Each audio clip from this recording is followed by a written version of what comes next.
Welcome everybody to our Friday night Bible study. Tonight is uniquely different in that we're not going to be per se working exegetically through a text of scripture. Those of you who are in live stream, we're glad you're with us as well. The kind of mode of discourse we're going to engage in tonight, the theme is called Thinking Our Way Forward. The path forward, and you have an outline, should be on the website. The outline should be on the website. Two areas I want to deal with tonight in thinking our way forward and then dealing with what I call the path forward. There'll be about 5 principles I want to lay down toward the end of our conversation that will be helpful for us. And of course, I did ask for many of you to participate in tonight's class. Prior to this, those of you who are on live stream are wanted our teachers, wanted our legal aides, wanted parents, because what tonight is going to be is an archive of a policy issue that we want to be able to effectively and tactfully address. So I really did want the participation of everybody. You may not think that it's important to kind of go through this, but there are situations forthcoming, and even now, where those of you who are part of business collaborations where you have to actually deal with what is called anti-racist policies or discrimination policies, and those policies have inherent within it a number of the modes of policy application that we've been dealing with in terms of anti-racist implicit bias arguments and studies and ways by which they can begin to probe you and to challenge you and actually even impede you in your participation on the job if you're not ready to handle it. So I really did want a robust interaction and conversation piece to help not just us who are in the room or those of you who are watching, but the downline. In my mind, I'm dealing with our children who are headed to college and they need to actually know how to engage this stuff. I'm also talking about dealing with young adults who may be moving into the business world, who need to know how to actually begin to engage these things. And of course, parents with their kids at school. This is going to be a big one for you parents in terms of the encroaching policies that are implemented by our government school system, particularly if your kids are in school. And it's probably going to happen with charter schools, if not home schools as well. These policies are almost ubiquitous.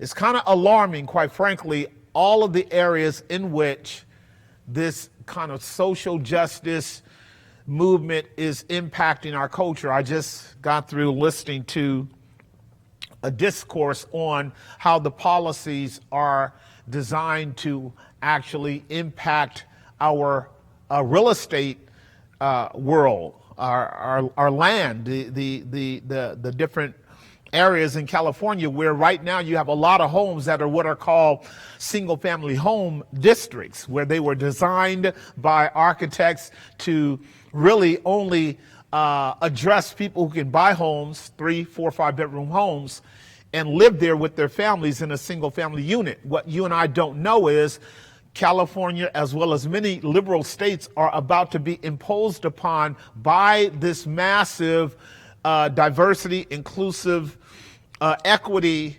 agenda to produce what are called multiple unit homes, really largely like apartment complexes that are going to be in the middle of the family unit homes. And if the government can, they're going to wipe out family unit homes in California and begin to implement more of your co-op homes, where people are living in close units, like you guys are already seeing in parts of the Bay Area. In Oakland, you see 7 and 10 and 12-story buildings where people are living in these co-ops. And they're like apartments. They were called townhouses and stuff like that. That is going to become pervasive everywhere. This is happening across the country in more liberal states. And you're going to see it happening here in California too over the next 10 years, simply because we have a very, very, very liberal, very far left, agenda-oriented Congress Assembly in Sacramento. So you're going to see that come down the line. And the reason I'm talking about it a little bit before we go to prayer and begin to deal with what we're dealing with is because when we talk about the way forward, there are 3 areas in which we're going to be cultivating conversation and dialogue among us. The 3 areas will be theological, they will be economical, and they will also be pragmatic in terms of where you live and how you live. So from a theological framework, having our footing in who we are in Christ and making sure that we are able to challenge the culture in terms of the gospel, but then having a sound economic strategy for how we are going to live in terms of, employment and occupations and careers. All of that's going to have to be seriously taken into consideration. You're not going to be able to be passive about that in the near future. So we're going to be talking about the importance of thinking about an entrepreneurial path of existence, particularly when you begin to look at fields that are going to be dominated by a much more sort of neo-Marxist structural approach, where if you don't capitulate to the sentiments of what we are dealing with, you will be excised out of that system. That is the goal.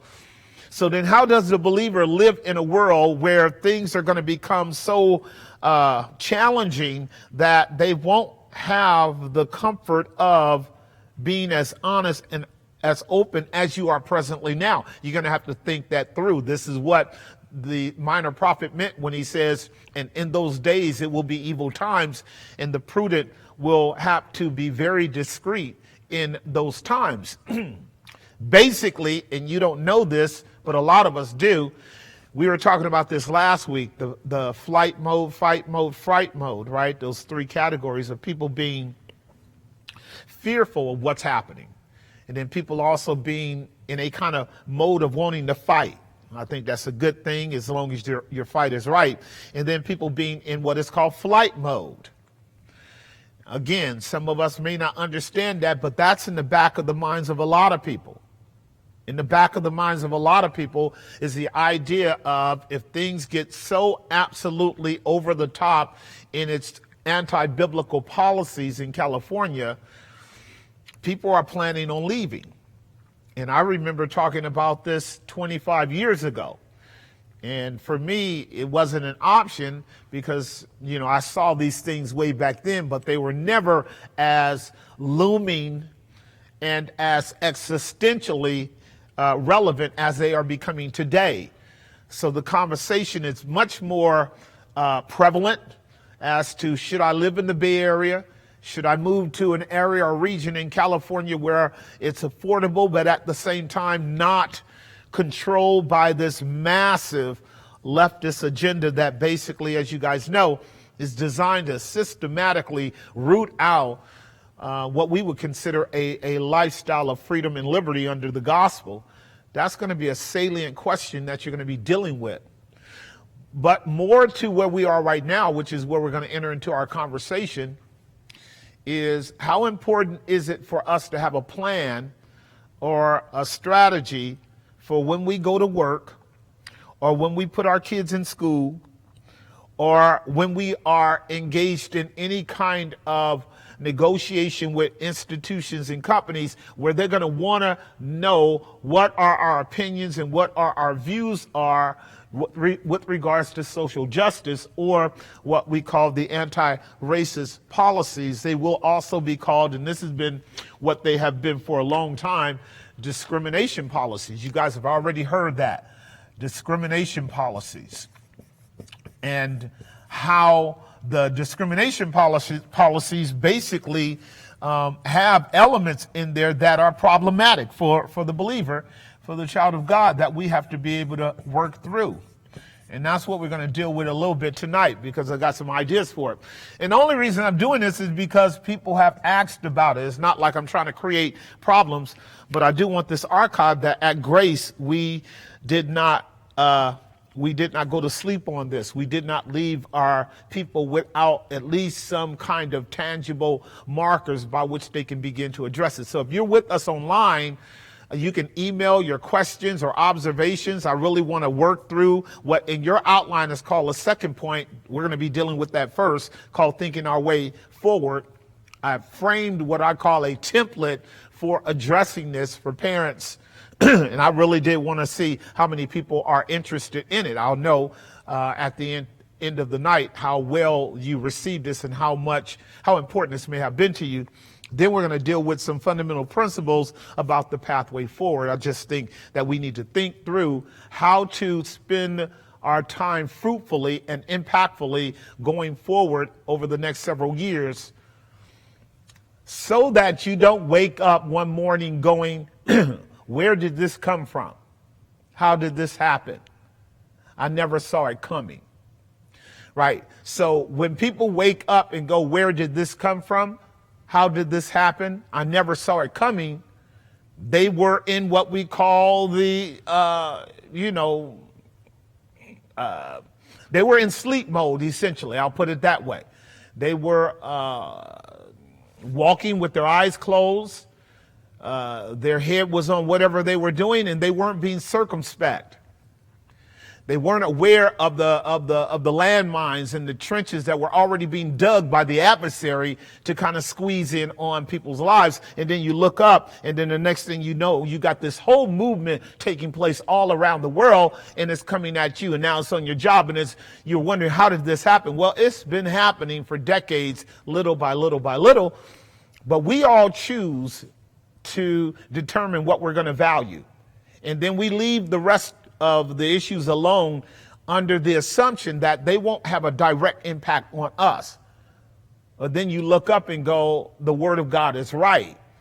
The fundamental predisposition of our world is hostile to God, and therefore it only follows that policies are going to be structured and implemented that would operate contrary to a biblical worldview, and at some point they press in on us. And when they do, we either address them by fighting in some kind of mode, or we panic and go into fright mode like people do if they are disadvantaged, or we run, we take off.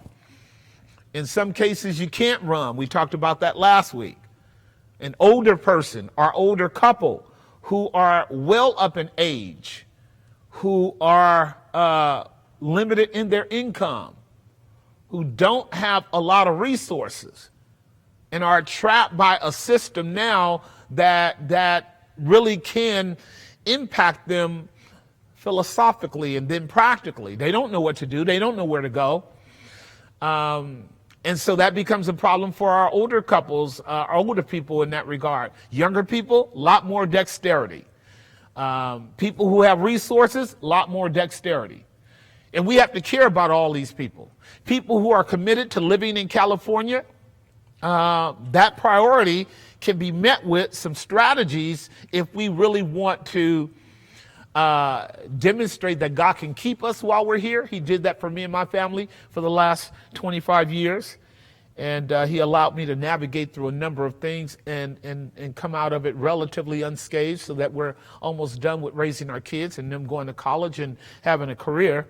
But that's not going to be easy to do for you guys. It's not going to be easy for you guys to do when you guys start having children and stuff like that. You're going to have to be much more aggressive and assertive about how you cast your lot, where you live, what are the policies surrounding the area in which you live, what are you free to do, what are you not free to do. You can't make those assumptions.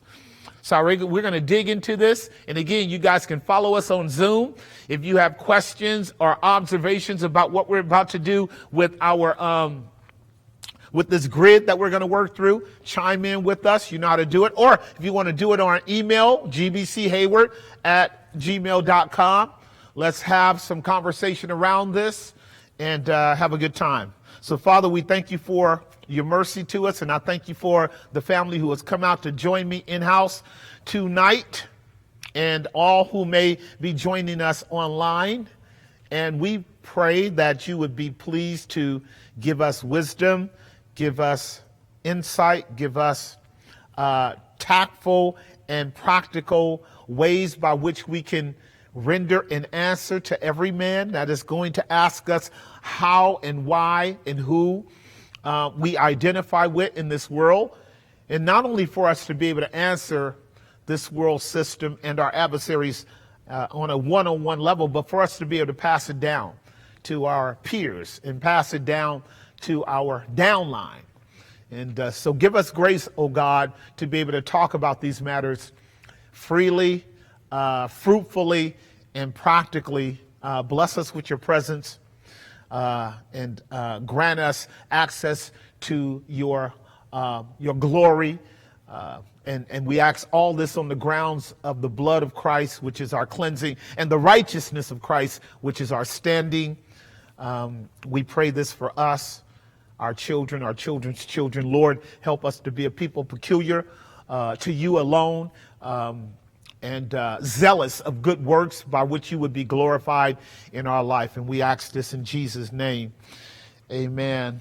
If you guys will turn in your Bible to the book of Proverbs chapter 9. Proverbs chapter 9. Not Proverbs 9. Make that Proverbs 1. In Proverbs chapter 1, I just want to do a little reading and share with you an advantage and a benefit of the proverb that I think is apropos to where we are. And then we're going to begin to work through our outline tonight, dealing with dealing with the policy issues, the kind of grid and the framework for dealing with the policy issues.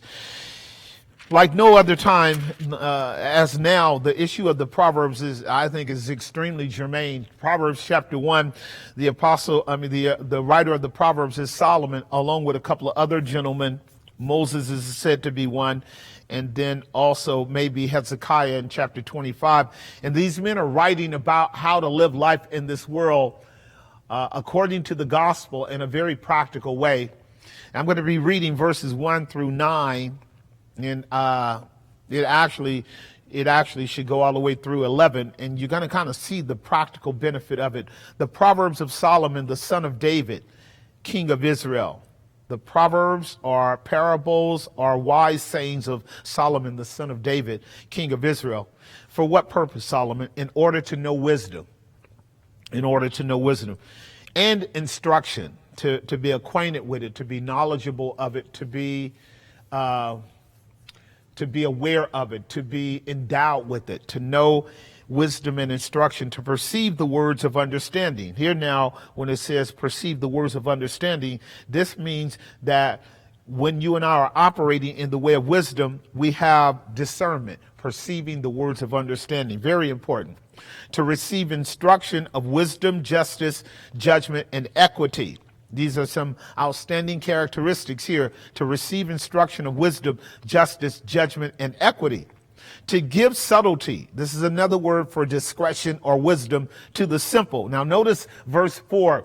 To give subtlety or discretion or wisdom to the simple. The assertion in this is that apart from God, you and I are naive. That's what the word simple means. Gullible.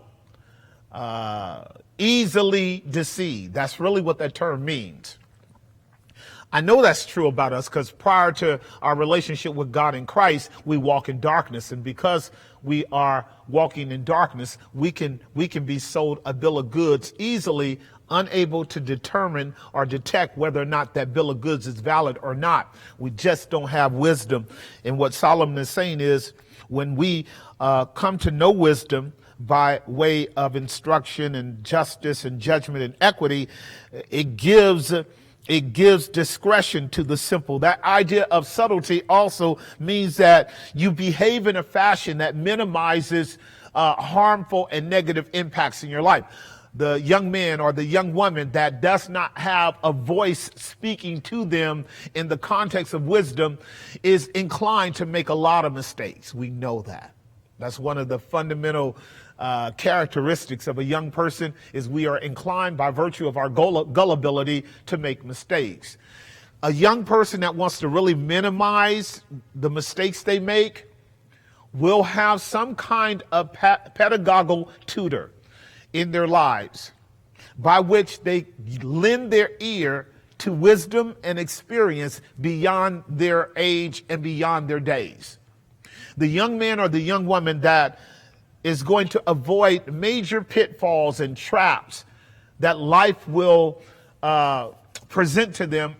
They're going to have their ear open to a voice or a wisdom source that has been there and done that and can help them navigate through major calamitous pitfalls. Those of us who are older, who may have gone through those kinds of things, bemoan this fact, that we wish that we had wise people in our lives many days hence that could have helped us in our 20s, that could have helped us in our 30s and helped us in our 40s. And so now that we have become older, the thing that we want to do as older people is be committed to speaking into the lives of younger people. That's why I'm doing this right now, quite frankly, because I'm hoping that some of the saints at Grace will take these classes, grow and mature, and then implement them in their children's lives and in the lives of other people coming down the line. Because quite frankly, not a lot of people are understanding what's going on in our world around these things. If you were to engage people as to, so what do you think about Black Lives Matter? So what do you think about this whole social justice movement? So what do you think about all of these issues around racism, systemic racism and bias and all of that? They are not going to actually give you an answer that's well informed. And what that means is they're kind of going with the tide and the flow of the trajectory of the common voice, common parlance. That gives you an advantage as a child of God, particularly if you're starting to get informed. So remember what the Proverbs says. We've talked about this before. In the multitude of counselors, there's safety. And with good advice, you can make your war. So the resources I've been giving you guys have actually laid out some things for you by which now you can actually accelerate your learning, accelerate your tutoring, your self-tutoring commitment to hearing voices that are older and wiser and actually have succeeded in dealing with life in ways that are absolutely remarkable. And this is across the spectrum of ethnicity, of gender, of even philosophical, well, not so much philosophical, but in terms of people's relationship to God. You are discovering now, if you've been tracking with me on some of the stuff I'm sharing with you, very prudent, very insightful, very wise men and women who are not even necessarily believers. But they have spent enough time understanding how the world works, understanding the salient nature of politics, and being very committed to keeping their hand on the pulse of policies and practices that are not good. The vast majority of the resources I share with you guys, they all have this fundamental set of convictions. They believe in liberty, and that's a big deal. They believe in freedom. They believe in the right of freedom. They believe in the benefit of freedom. They believe in the virtue of freedom. And that would be an underlying presuppositional base that I would want us as believers to identify with as well. That freedom is the basis of prosperity at all levels, intellectually, emotionally, spiritually, practically, domestically, in every way. You need freedom in order to grow and prosper. So we don't ever want to jeopardize freedom for comfort levels. I think I talked about that as a basic opening argument several weeks ago. Which one would you want? Freedom or security? Because these are the kind of arguments that are taking place on the political level today.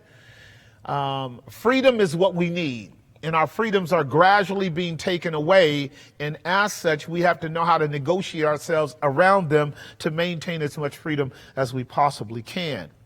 When you have wisdom, you can do that. Listen to what Solomon goes on to say.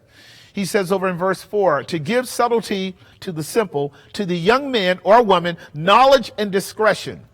A wise man will hear and will increase in learning, and a man of understanding shall attain unto wise counsel. That's a promise.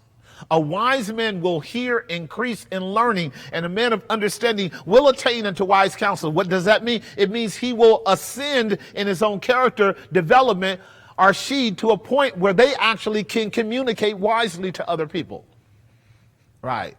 And so this is so extremely important to understand a proverb and the interpretation of the words of the wise and their dark sayings. The fear of the Lord is the beginning of knowledge, but fools despise wisdom and instruction. Some of us remember that in our days when we were lost. We could hear, but we couldn't hear wisdom. We could hear, but we couldn't hear wisdom because we had a prejudice in our hearts to folly. And so even though wisdom was being communicated, we couldn't hear it enough to value it for the wisdom that it was. We're glad that wisdom is still available to us. Listen to what it goes on to say. My son, hear the instruction of your father and forsake not the law of your mother. If I was just building a paradigm out of the book of Proverbs, this is what I would want to lay down to you. The book of Proverbs operates in the exact opposite modality of your Marxist, neo-Marxist agenda today. Right here, it tells you the importance of the infrastructure of a mother and a father, doesn't it? So the Word of God actually promotes the paternal-maternal pedagogical relationship with the child in order that the child might have a sense of inheritance by parents that care enough about them to instruct them in the Word of God, to instruct them in the ways of the world, and to instruct them in terms of their own gifting and character. This is an anti-Marxist modality of education here. My son,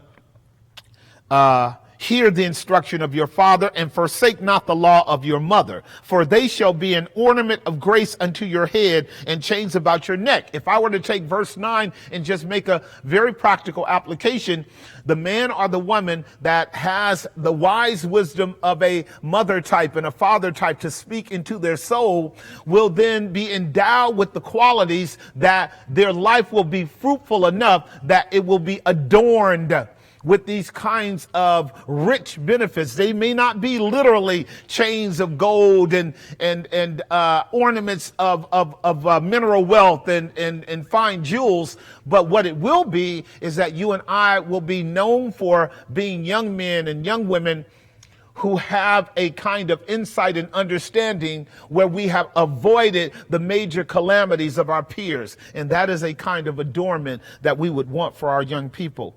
Now, notice the next couple of things as said, because this is going to be much to the point that we would want to overcome. My son, if sinners entice you, consent thou not. My son, if sinners entice you, consent thou not. And for you who are watching, put yourself in the position of a child of God and hear the voice of our Heavenly Father speaking. My son, my daughter, my child. As we understand, the concept of a son here is talking about position and status, not exclusively gender. It's a father-son paradigm, but for us as children of God, we are sons and daughters of God, but we are huioses. And so we have a position of status with God based upon the ontological relationship that we have with Christ. We are like sons of God, whether men or women. My son, if sinners entice you, consent thou not. What an amazing sort of closing conclusio after telling us how wisdom works and how discretion works and how discernment works with all these qualities. My son, when sinners entice you, do not consent with them. How much trouble you would avoid by letting that principle operate as a moral boundary and an ethical break. Remember we talked about moral boundaries a couple weeks ago and ethical breaks. Just in case you forgot, I'll say it again. Whenever you are operating out of a regenerated heart and mind, when you are a new creature in Christ and you're born of God, one of the areas in which your regeneration, your newness of mind, your newness of understanding, your clarity of your calling and purpose is going to be vividly seen is in the ability for you to operate in what we call moral boundaries. You see the term sinner here? It's the man or the woman who does not operate within the biblical parameters of morality. Why? Because sin is transgression of God's law. So what God is saying here is when people who transgress my law come to you and they want you to enter into a kind of affinity with them, do not consent with them. Notice what it says. My son, if sinners do what? Entice you. Now notice what it says. Consent thou not. Now that's what we're about to get into with the policy thing here. Now think about it. What kind of integrity do you have to have when your peers come to you and they don't have a moral boundary set of principles, and they want to engage in the folly of selfish pleasure? And you have the ability to say, I do not consent to that. Not only do I not do it, I don't consent to it. You know what you have there? You have what I've been teaching for years, and that is the gifting quality of Psalm chapter 2, verse 1 and 2. Psalm 1, rather, verse 1 and 2. Blessed is the man that does not walk in the counsel of the ungodly, nor stand in the way of sinners, nor sit in the seat of the scornful, right? He doesn't do it. He doesn't do it. He doesn't do it because he has the no factor in him. And you and I know that one of the biggest struggles we have is when our peers are drawing us into patterns of behavior that we know are questionable, that we have to actually now be ready to suffer by saying no, no, no. Not only no, but I do not consent to that. That is an integrity factor that believers have to learn how to walk in. A lot of times people are actually collapsing into practices where they know it's wrong, but they don't have the integrity of going, what? I do not consent to that. One of the things you guys are noticing with this whole movement, with the Black Lives Matter movement and social justice movements, you are discovering that grown people, scholars, professors being part of these movements are largely agreeing with the outliers, the ones who are standing up and speaking out, that their own peers are aware that a lot of policies are being implemented in the schools and in businesses that are not right. But because people don't have a no factor or moral boundary in themselves, they don't know how to say no. They're glad you said no, but they don't know how to say no. And the believer has to actually have that extra edge of quality where not only do we know that it's not wrong, not right, but that we have the integrity and wisdom to be able to say, I don't consent to that. That's what this actual exercise tonight is all about. How to address policies that will come to us that will actually inherently have problems in it that we know we will have to bump up against at some time in the proxies of that policy, and say no to it. In any event, if they say, come, let us lay wait for blood, let us lurk privately for the innocent without cause. Let us swallow them up alive as the grave, whole as those that go down into the pit. We shall find all precious substance. We shall fill our houses with spoil. And notice what the Father is doing here now. He's demonstrating that the provocation and temptation to join the sinners has benefits, but the benefits comes at the blood and lives of people that they take advantage of. And some of us know that. Some of us know that factually. Growing up in the hood, we knew that the kind of behavior that we engaged in would ruin people's lives, if not altogether take their lives. This is how low our moral boundaries were. We didn't care about people's lives. All we cared about was what we got out of it. So when you become a child of God, your moral boundaries are reinforced and established as a priority of establishing your capacity to say no, because your moral boundaries are high. Let us swallow them up alive as the grave, whole as those that go down to the pit. We shall find precious substance. We shall fill our houses with spoil. Cast in your lot among us, and let us all have one purse. So now we're talking about a communal sort of game type engagement, right? This actually is a perfect model of what's going on in our culture. It's a perfect model if you make application to it. This is an agenda that we are dealing with in our world now, particularly with the movement here in America that takes on not only just a kind of political agenda, but it does have a very strong, what I call cultic and religious, almost fascist element to it, that if you don't join, that there will be consequences. And this is why the believer has to be ready to deal with it. All right, we're going to stop right there, and we're going to begin to work through thinking our way forward through a tactful response to the implementation of anti-racist policy. So I know there's a PowerPoint up there, at least it should have been one established if my communication with my secretary is right. So those of you online, you can kind of follow with me as we talk this through. And in-house, you guys can as well, if you guys want to talk about this, because some of you guys have had this as an experience as well, most likely. And if you have, we can talk it through, because what I want to do is walk through the line of discourse. And a couple things I want to say. As I thought about a question that came to me a couple weeks ago about, so Pastor, what do we do when we are in our workplace and these policies begin to be practice and they want to draw us into it? How do we respond? This is not the first time I've heard it. So I don't know if this is relevant to you. Raise your hand in the house if this is relevant to you. Is it relevant to you, Jess? Okay. Is it relevant to you, sis? Anybody else is relevant to you? So do you have, when I say relevant, is there an existential concern that's immediate and very practical, like in the job setting? I'm not saying is it important to you. I know it's important to you, but is it something that you are facing? See what I'm getting at now? Is it something you're facing? Is it something you're facing, sis? Okay, is it something you're facing? All right, so good. So nobody else is facing policies on the job that are basically calling you to evaluate, affirm, and be ready for the consequences of them in your life. There's nobody in here. Okay, good. None of you. Maybe you guys online. If you're online, I need to hear from you. You can let me know at gbchayward@gmail.com, or you can go on Zoom and we can talk about it. So we're going to kind of just approach it this way. Let's say this is important to us and that we really want to be ready when we have to help our kids in a context in which these policies would be employed. A tactful response to the implementation of anti-racist policies.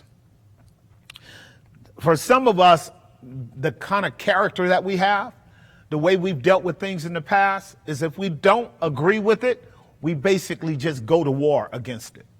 That's just some of our character. That's mine.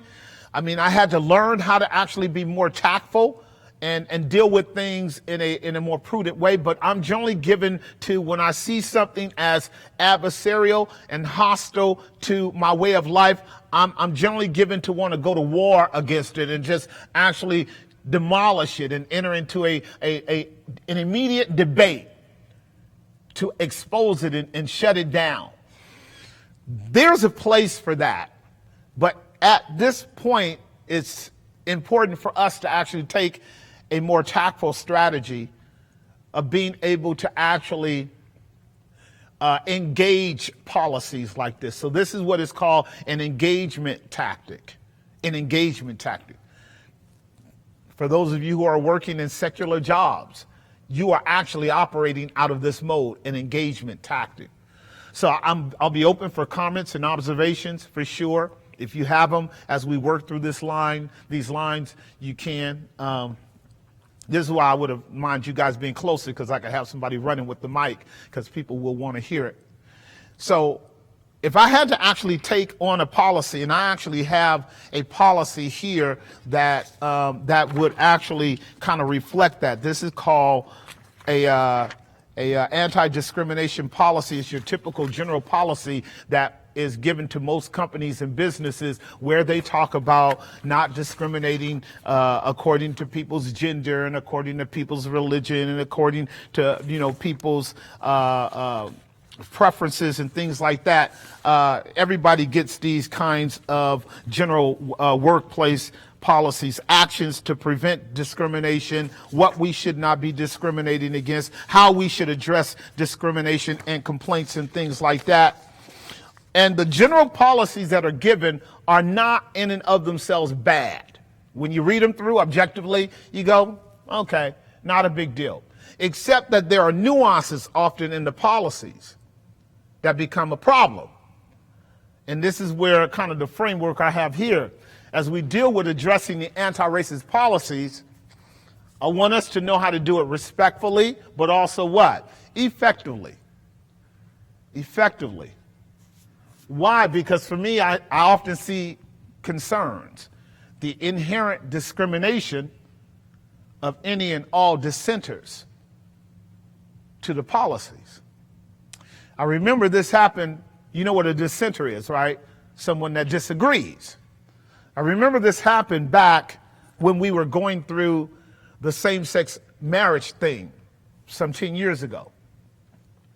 Prior to Obama actually codifying same-sex marriage, what we were recognizing is that there were kind of policy practices on the job, and I was hearing this from believers all the time, where the people that were working together were constantly pushing that it was all right for same-sex couples to get married.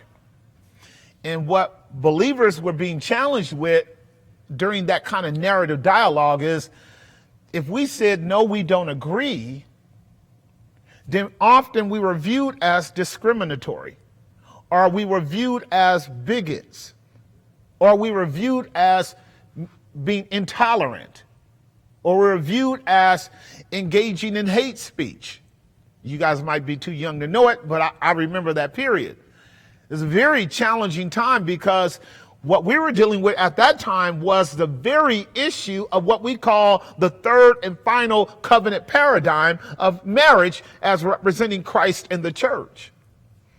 So a believer would not easily capitulate to, or couldn't even fabricate in their mind, the same-sex marriage, covenantal relationship of a man with a man and a woman with a woman. That just was not even within the framework of our theological perception. Y'all understand what I'm saying? So immediately we're challenged.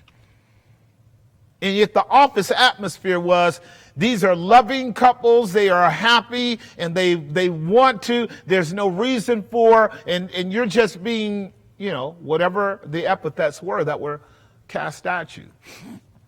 And I remember us having to work through, how do you engage them without, getting emotional and getting mad, because some believers can get emotional and get mad, whether you know it or not, and can start a fire when, no, don't start a fire. And we had to talk about how to engage that. That was very difficult, but necessary. So let me share this point with you as we deal with the deconstruction of this sort of template that I'm laying out. When you have an initial reaction against something that you know is explicitly wrong, when you have an initial reaction of repugnance or pushing back or rejection of something that you know is wrong, that's a sign that you're healthy. It's a sign that you're healthy. Because the goal of the enemy and our world is to diminish conviction around what is right and wrong. To diminish conviction around what is right and wrong. And quite frankly, you guys know this is true. There are a lot of Christians who have lived in the gray area of low conviction around what is right and wrong, and therefore tolerated and put up with a lot of stuff that we know is explicitly unbiblical. Well, that's a tactic on the part of the enemy. It's called incrementalism. Incrementalism is what happened to Lot when he moved down to the green pastures of Sodom and Gomorrah. He lived on the outside at first because he couldn't even stand to see what was going on during the day or at night. But eventually he made his way into Sodom and Gomorrah. He was able to justify it. And over time, he lost his capacity to love them enough to witness to them. Y'all understand what I'm talking about?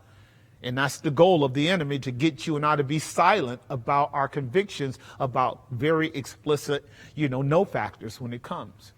So this is the issue that we're dealing with here. When you have an initial rejection of and repugnance of and alarm in your soul that the thing that is now being lauded as right, good, and maybe even noble, that's a healthy thing. You don't want your conscience to become seared. You don't want your heart to become ambivalent. You don't want your spirit to become equivocal. An equivocating spirit is like Christ had said, when you think about John the Baptist, he's not a reed shaken in the wind. People who can be shaken by every wind of doctrine are not grounded. And yet we can allow discrimination on an increment. We can allow the incremental methodology of bad policies and immoral policies and wrong policies to corrupt our capacity to see it for the evil that it is. This is how a little leaven ends up what? Leavening the whole lump. So this is where we are, as now we want to be able to engage it. How do we engage it? So the first thing I said to parents and to teachers and to people in businesses where you have to actually engage your superiors or your peers around this topic as we deal with the opening of a tactful response to the implementation of anti-racist or discrimination policies is, this is how I open it up, and we can talk about it. I would say I'm definitely interested in opposing racism and affirming diversity. I'm definitely interested in opposing racism and affirming diversity. So I want you to work with that with me for a moment, because I want you to understand where I'm coming from. You can frame it any kind of way you want to, but what this class is about is archiving for our members and our children down the line how to engage policies with integrity and a level of sincerity that can meet them where we can meet them without compromising truth or compromising our character. I personally can affirm the rightness or appropriateness of the idea of opposing racism, right? So, that's the strategy. Everything racist is bad. So on an objective level, I agree that racism is bad. Now, I'm only saying this because I understand the conventional understanding of racism in my culture, though I have already shared with you that the idea of racism has no ontological standing or etymological standing in fact at all. But I am willing to engage conventional conversation with people as they understand it. If what they mean by racism is forms of discrimination that take place in particular against specific ethnic groups, I can embrace that because I wouldn't want that to happen to me or any other ethnic group. So I'm embracing that proposition on an objective level. Does that make sense?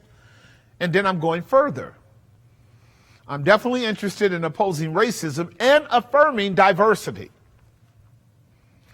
So anybody can open up and make an observation anytime you want to. So I'm going to have you to run.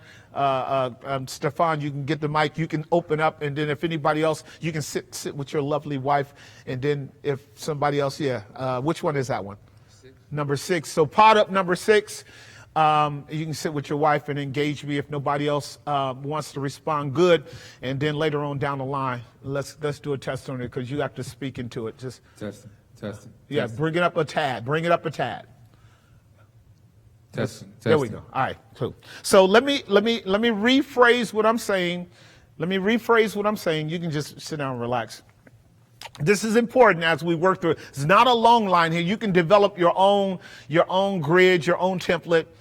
I am willing to affirm and engage a business, an institution, a school against any kind of racist policies, discriminatory policies, and I actually will embrace a diversity agenda that allows for various and different opinions and ideas and lifestyles that people are participating in. I want to make sure that diversity is an acceptable reality in the which I live. I.e., I don't want to be in a situation where I cannot exist, I can't function, I can't operate, I can't work, I can't thrive, I can't prosper unless everybody is exactly like me. I don't want to be in a world where everybody has to think exactly like me. act exactly like me or live exactly like me. I don't want that. So I just want to put that out there to you, and I want you to think about it. This is actually good. Am I healthy if the only kind of environment that I can live in and thrive in is an environment where everybody thinks like I do and acts like I do and believe like I do? Am I healthy? So what was your observation, Stefan? So I've been looking at, listening to the videos that you've, and listening to some of the, I guess the intellectuals, as they would probably call themselves, around the race and the racism. They probably wouldn't call themselves intellectuals, but what they would call themselves are scholars. And these guys, I really want you to just, get to know them well, because I've listened to them broadly, and they have a very consistent and sound epistemology that I think will be helpful for your greater learning curve. But what was your point? So my point is around, your earlier question was, are you facing these kind of things? And there's no, I'm in a startup, right? So it's liberal, very much liberal. My CEO is very left wing. Yeah. He mentions it, but there's nothing been placed in front of me that will cause me to kind of, I guess, perk up to anything that's going to try to challenge my person. Right. And so, but what I am experiencing is the Lord has allowed for me to open up my mouth at the right time after I've gotten some education, obviously tuning into you. And so there is a lot more opportunity for me to speak to a larger group. Uh-huh. And so to another point, I guess, to build the context, is that my company has influenced listening to 1619 as part of trying to educate themselves around racism and things of this nature. And so my thing is, I have the ear of the people, right, at my company. I'm getting a lot of praise for it, but I haven't made any hard assertions. It's all been trying to you play the field, if you will, like say for instance, it's I'm attacking white guilt because a lot of this, I work with a lot of white people. And so there's this idea that, the white people are guilty or white guilt. And so I addressed them the other day and I said, no, you're not guilty because you're white. Right. Right. And so it's not to say they're not guilty, but you're not guilty because you're white. Right. There's obviously I have my own agenda with that. But the idea with racism and race, I've been trying to parse this because it hasn't come up to me yet. But I want to be able to understand, opposing. Obviously, everybody has their own agenda, and a lot of times people don't even understand what they mean by racism. But you're telling us something that's really been getting my ear, like the believing in or not believing in racism, apart from what society holds it to be, and being able to teach that to somebody. And I've kind of I looked up the definition. They change across multiple different dictionaries. They sure do. Discrimination is what I'm trying to get across, but I'm not firm in that as of yet. If I'm challenged on it by somebody who probably knows a lot more than I do at this point, to parse between the idea of racism and what is discrimination. Right. And so that when you seen this, it was I see why I use the term because everybody's using it, but I want to take it a step further, a level deeper, and say, when you're using racism, what is it that you're really meaning? And is it okay to use the term discrimination when you're talking about racism? And so I want to get your point on that. And affirming diversity is, I get that. I don't want to live in I think that if you have the idea that you want to live with everybody having the same mindset, that will be wrong, because you could be arguing for kind of like the utopian society. Even from a Christian standpoint, I don't think it'd ever be possible. But from a secular standpoint, that's obviously what I think the agenda is, for everybody to kind of think this one way when it has inherent differences within the thought itself. And so that's what I wanted to bring up. Can you help me parse racism from discrimination, so I can teach that it's not racism? Don't get caught in the idea of racism, but understand what discrimination is. Love it. And in keeping with this opening proposition that I affirm opposing racism and diversity, what I'm doing here by affirming opposing racism and diversity, what I am actually doing is remaining evangelical. I'm remaining evangelical if you don't know it. So the general tendency of people when they are faced with like a bad idea is to want to push back and move away. What I'm doing is positioning myself so that I can have a relationship with people who are going through a common experience that I am, though I don't necessarily agree with the premise of the experience or even the methodology that's going on. Obviously, it would be unhealthy for any of us to accept, if you will, racist or discriminatory policies. So speaking to Stefan's concern, all Stefan is going to be needing to do, as would be the case for any of us, is to know what you're talking about. And that's going to take some work. What you want to be able to do to be able to help anybody is to know, one, what they're talking about, objectively in terms of the topic. Two, what they're talking about subjectively in terms of that person who is fostering that idea. In other words, the person fostering that idea may not know what they're talking about themselves, and therefore you're not going to get a whole lot of information out of them that might be relevant to a mutual extended dialogue. But if you know that what they're talking about is the common vernacular and conventional definition of racism as being presently espoused today, then you already know that they're affirming something that's been codified in dictionaries, codified in Wikipedia, and codified in the present social justice narrative policies. So we can easily know that when they say racism, they are talking two things. Primarily and broadly, they are talking about discrimination against a particular ethnic group. That's what racism means for them. Discrimination against a particular ethnic group broadly. More acutely, subpoint B, discrimination against African Americans. That is the present assumptive interpretation of racism ubiquitously in our country and in Europe, by which they are on a mission to eradicate racism by social justice policies that will ultimately result in what is called reparations. That's a whole nother conversation, not for tonight. But racism broadly is discrimination against a particular ethnic group. Racism acutely and more narrowly, discrimination against black people, i.e. Black Lives Matter. So once you know that, your conversation with them can go along these lines, as would be the case for me. So I would be talking to the person and ask them, do you know and understand what you are advocating in terms of that policy? And then if I have a way with them, I'll press them on it. Tell me the difference between discrimination and racism. And if they equivocate, then I'm going to share with them, this is partially my problem with the conventional use of the concept of systemic racism. Because the idea of systemic racism is probably more broadly valid under systemic discrimination.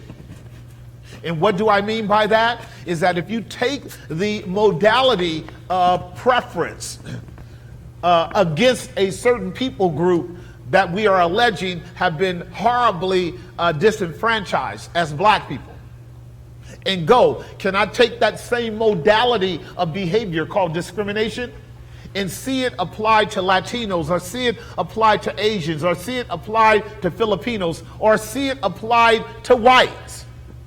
Then now I know I actually have a legitimate parsing argument to say that I don't believe in systemic racism in the way in which you are speaking of it, i.e. the only people that's being taken advantage of are black people, because that same modality of deference can be seen happening in these other ethnic groups as well. And in fact, I could demonstrate that it's also happening to whites. You understand what I'm getting at? Right, so some of you guys understand. This is taking a particular argument and broadening that argument to different categories or different groups to show that that argument is not valid in its exclusivity to one people group. Therefore, I'm not going to be prejudiced against all the other ethnic groups who may be suffering the same kind of preference discrimination as the so-called African American community. That's one thing. So when I make that kind of argument, Stefan, what I am doing is I'm telling my opponent or the person I'm discoursing with that they need to really think through what they're advocating when they say that. Because if they are actually advocating something that applies on a broader level, they need to know that so as not to actually be advocating something that also has a reverse kind of racism implication to it. And then I could say more as well, but this is the way that I want you to begin to work it through. The thing that I want you to get in terms of what you're doing on your job, and then I'll talk to my brother Rice in a moment. The thing that Stefan is doing with his company, in that he is, helping the Caucasians to parse through this imposition of guilt that's based upon an assertion that just because he's white and tied to the slave masters of 400 years ago, he is implicitly guilty and implicitly biased. What Stefan has done is advocated for him. And you want to be an advocate for people that you detect might be unjustly employed or deployed, if you will, in a strategy to drag whole groups of people into some kind of, goal or agenda that is unjust. So the biblicist, the Bible-believing Christian, has the job of delivering people per capita. It does not matter what their ethnicity is. If they are not legitimately condemned by some kind of accusation, our job is to advocate for them, set them free, liberate them. So you're doing two things when you advocate for your Caucasian brethren in that kind of context. You are liberating them from a dragnet system that gives them room to begin to evaluate for themselves and determine for themselves the validity of the proposition. That is a gospel sort of framework posture. Am I making some sense? You're liberating them. That's why they appreciate you. And they appreciate you for doing it for being black. So there is a gospel component here that we want to be able to employ that is going to be on God's side of the equation, because we are advocating, we are delivering them to give them objectivity so they can start evaluating. A third component with that, and then we'll move to our brother Rice, is that if an individual experiences your loving advocation that liberates them from a trap into which they were drawn unwittingly, this puts them in a situation where they discover their vulnerability, like we all would have if somebody hoodwinked me. And I would go, Stefan not only advocated for me, but he liberated me from me, because my vulnerability was I wasn't able to think through whether or not this proposition was valid and real, and whether or not I had any substantial culpability therein. I'm vulnerable because I'm ignorant. Now watch this. That position of ignorance is a weakness that now opens the door for you to convey knowledge that is not only on the practical level, but on the vertical level. See what I'm getting at? It's a beautiful thing. Brother Rice. Thank you. Uh-huh. I thank you for the explanation. And I'm a lot like yourself when you talk about going into attack mode. And they talk about implicit bias and racial equity Volume on my up, job. please. And I remember having to participate in one of these trainings. And Yes. For me, it was... Hold the mic closer for me. Yeah, There you go. There you for go. me, it was about sharing with them that it's not about the whole idea of separate and people taking on guilt that they don't need to take on. The way I was able to explain it is that, being black is an experience and being white is an attitude. Mm-hmm. Because some of the research that I've done, was able to discover that in the 1800s, white people didn't exist, or the term white person really did not exist. It was something fabricated out of privilege, and so I have friends that I love and I care about, and they sometimes ask me, do I think that they're racist? And I tell them no. And as you explained, it's ignorance. Yeah. And I had the opportunity of using love and pointing out things for them, and doing the same thing on my job as well. Wow. The other thing that you said about in your description of racism, and when you actually talked about discrimination, it opens up the door, I see, for the implicit bias. Yes. And the whole diversity thing. Yeah. Now, my thinking is, and I could be incorrect in my thinking, but yes, I do want to be in an environment where people do think alike, but not act alike. Mm-hmm. They have individual thoughts, but because I'm new in Christ, I want to be in a Christ-centered, Christ-based society, where people are edifying one another, through Christ Jesus, not lifting themselves up, but understanding that, this is how it's going to be in my environment. Amen. Because I don't want to be inundated with a lot of things that I have been inundated with. Got it. The other thing in regards to the whole diversity, I've seen how, as in your explanation, you have particular groups, ethnic groups of individuals, and what's happening is people are trying to say that a lifestyle that they choose is an ethnicity. Sure. And that disturbs me, because when you talk to them about that and you say, no, that's a behavior that you have, it has nothing to do with your ethnicity. Right.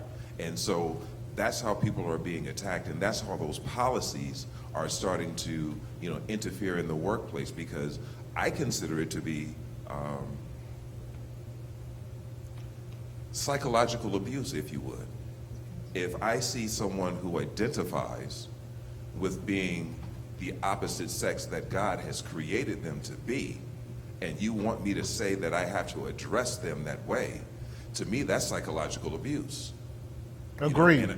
And I'm not dealing with that. Right. Because I can identify, if I wanted to operate in a lower base nature and say that I identify with white privilege. Right. But when I walk out my door, that's not how you see me. That's right. And so it's difficult for me to navigate those things sometimes, because,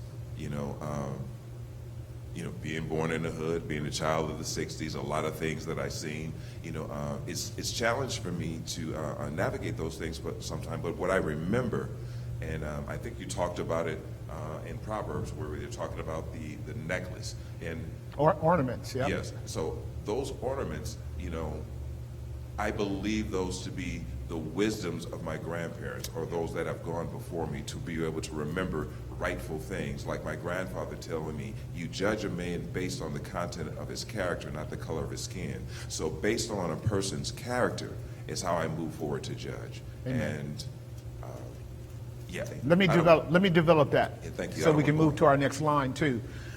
Very good, my brother. Let me say a couple of things about your sensitivity to my conclusion, and this only is about conversation, really.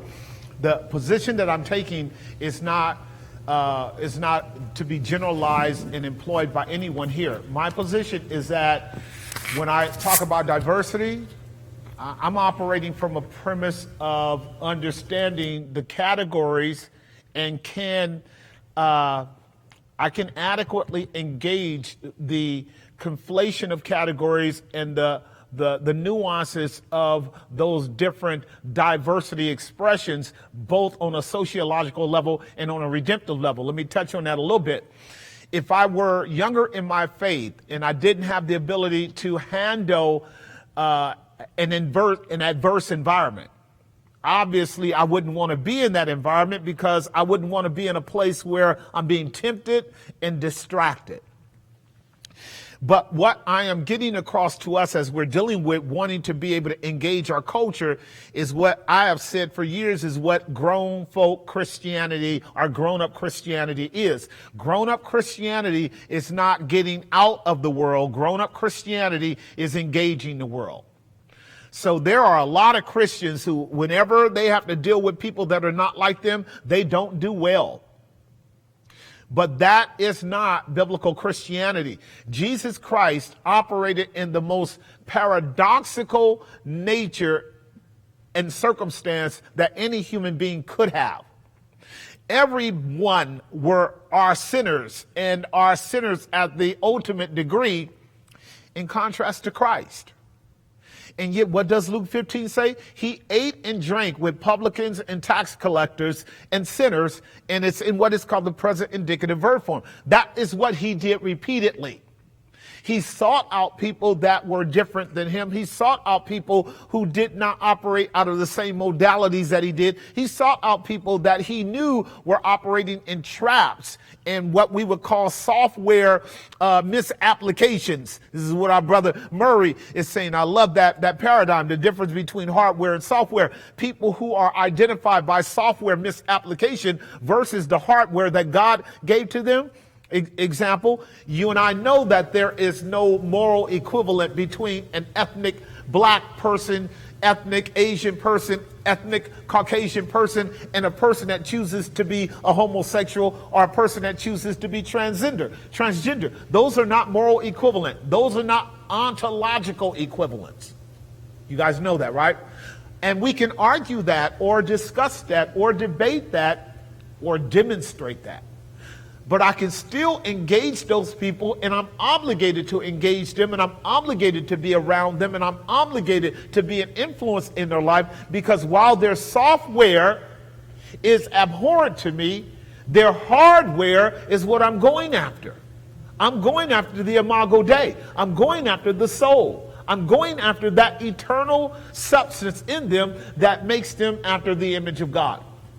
If I do the gospel right among transgendered men or women, if I do the gospel right among gay people, if I do the gospel right among queer and bi, if I do the gospel right, they will be open to a dialogue with me if I am able to do it where they are not afraid of me and where they recognize that I look past their software to their hardware in my interaction with them. There's another aspect of it that I think is important.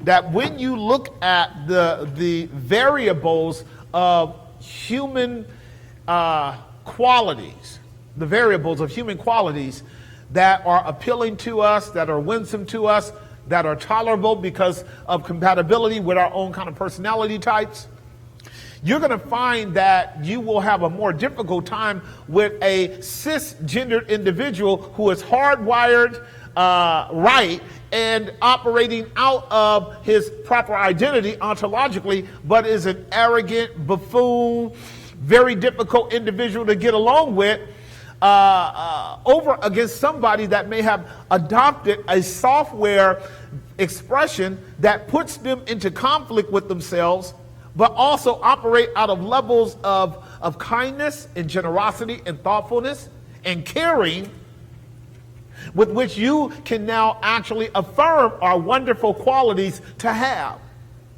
by which in your interaction with them, it may open the door for you to be able to talk about where those qualities actually come from and who they owe for them, as would be the case for you and me. On top of that, because you know now I'm talking about qualities of character in the lives of human beings that make relationship wonderful and events and experiences joyful, right? Douglas Murray, one of the guys that I'm preferring you guys to. I enjoy him immensely. And I know that he's a homosexual. And I could have a good time with him engaging in a ton of subjects because we would operate out of the same kind of objective reality, modernist interpretation of life. In addition to the fact that I know that he grew up under a major level of religious influence, biblical influence, Christian influence, and he's advocating for the presence of biblical influences in our world versus the absence of them. So if a Homosexuals advocating for my worldview as a Christian to be part of the betterment of society, that's an individual I want on my team. That's an individual I want on my team. Pastor, why do you want him on your team? Stay with me now. You know my main trajectory and my main goal is what? Evangelism. Evangelism.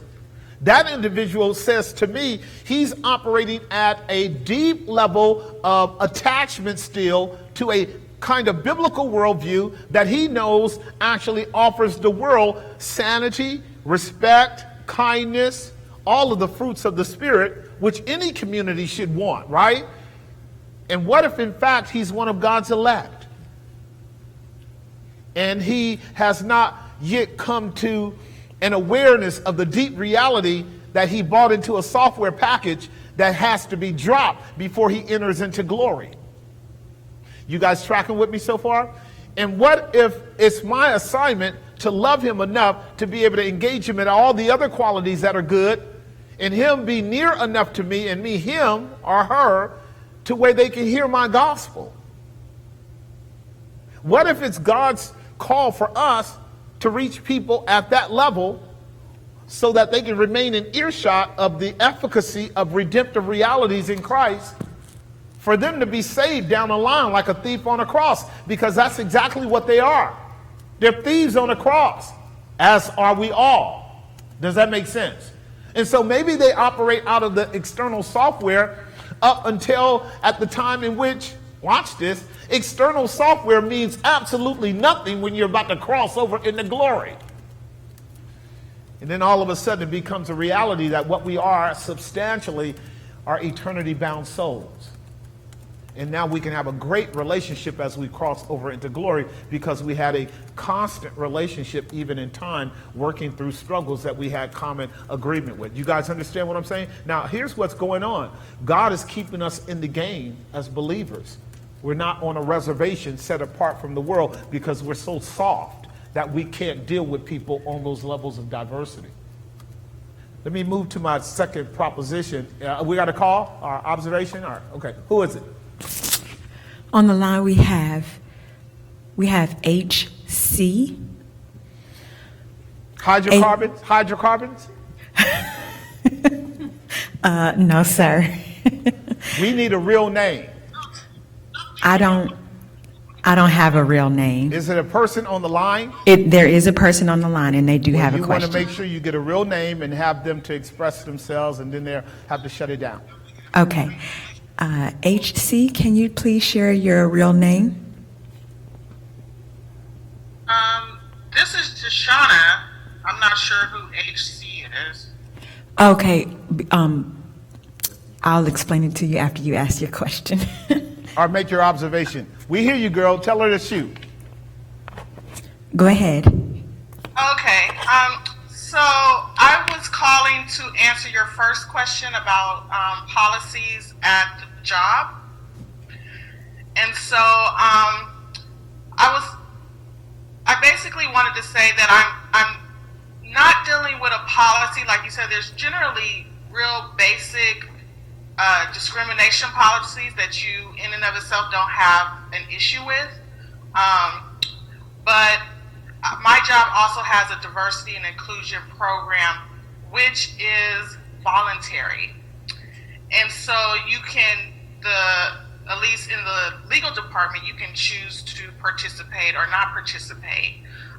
Prior to the Black Lives Matter movement, I had participated, and what I found was generally I could sit and listen, and although there may be things here and there I don't agree with, for the most part, I didn't have a problem with what was being said. It was more training techniques about learning to listen to people, hearing their story, things of that nature.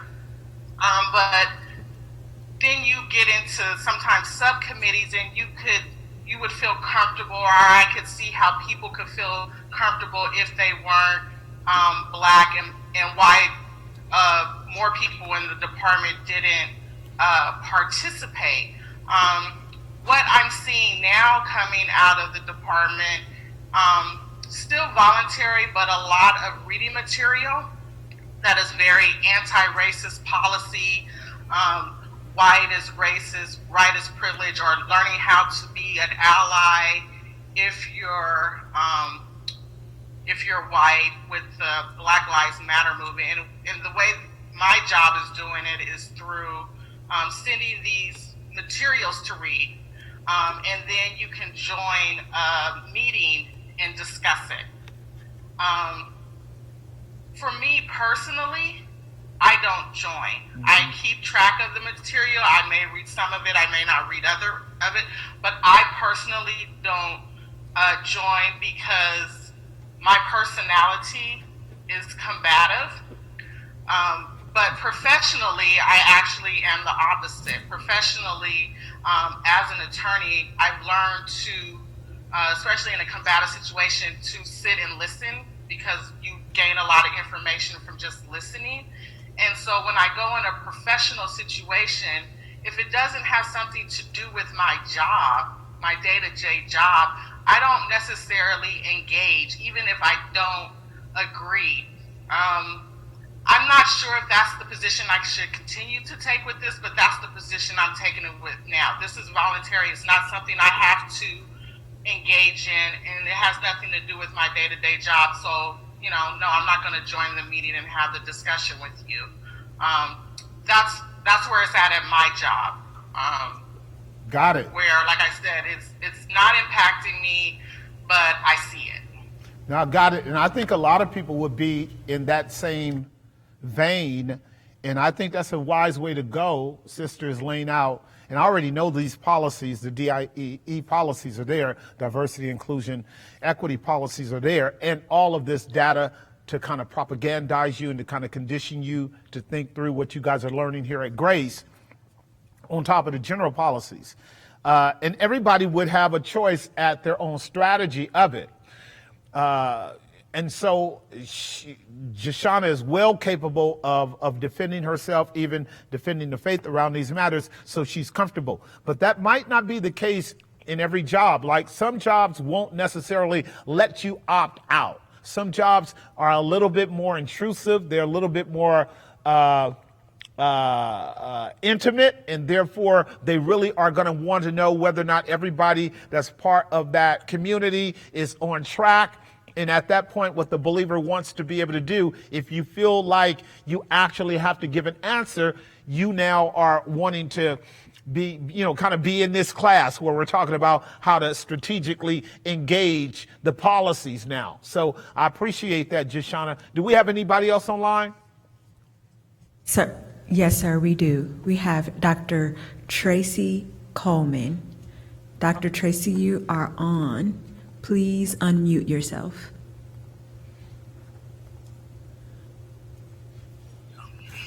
So this is actually her husband, Coach. Yeah. So much like I need his volume up because I'm not hearing. Can you hear me? Yeah. Yeah. So my question is, I get the evangelical position.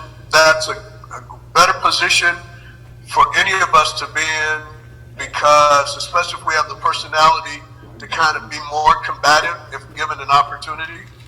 But my question is what happens when the framing of conversation within, like, we're about to go into professional development period for 2 days, and I'm reading an email that talks about the demands of the school culture now to be more sensitive to Black Lives Matter and to the noise that's going on, the anti-racist policy. How do you navigate when the other group is coming at such a furious pace at you? Can you be a little bit more specific about the other groups coming after you with a more furious pace? Yeah, so the other group there is a group on our campus now called the faculty and staff of color, and the white ally solidarity group that are collaborating to push an agenda that says that they're using the word demand rather even to request the urgent need to deal with the heightened racial issues, and to have people be more focused on race as it pertains to now, as you said, there's an opening to talk race. Is it race meaning black, or are we talking all other cultures as well, to speak the vernacular? But how do you handle the more aggressive tendencies to have that group or those groups say, are you for us or not? Right. Because that's what's going to happen. Yeah, absolutely. And that's where we're going. You guys understand what he's saying, right? That's where we're going. And what you want to know about that, and I'm speaking both directly and indirectly to you, Thomas, is that at that point, you have to make the choice whether or not you want to begin to engage them at the level of informing them, or at the level of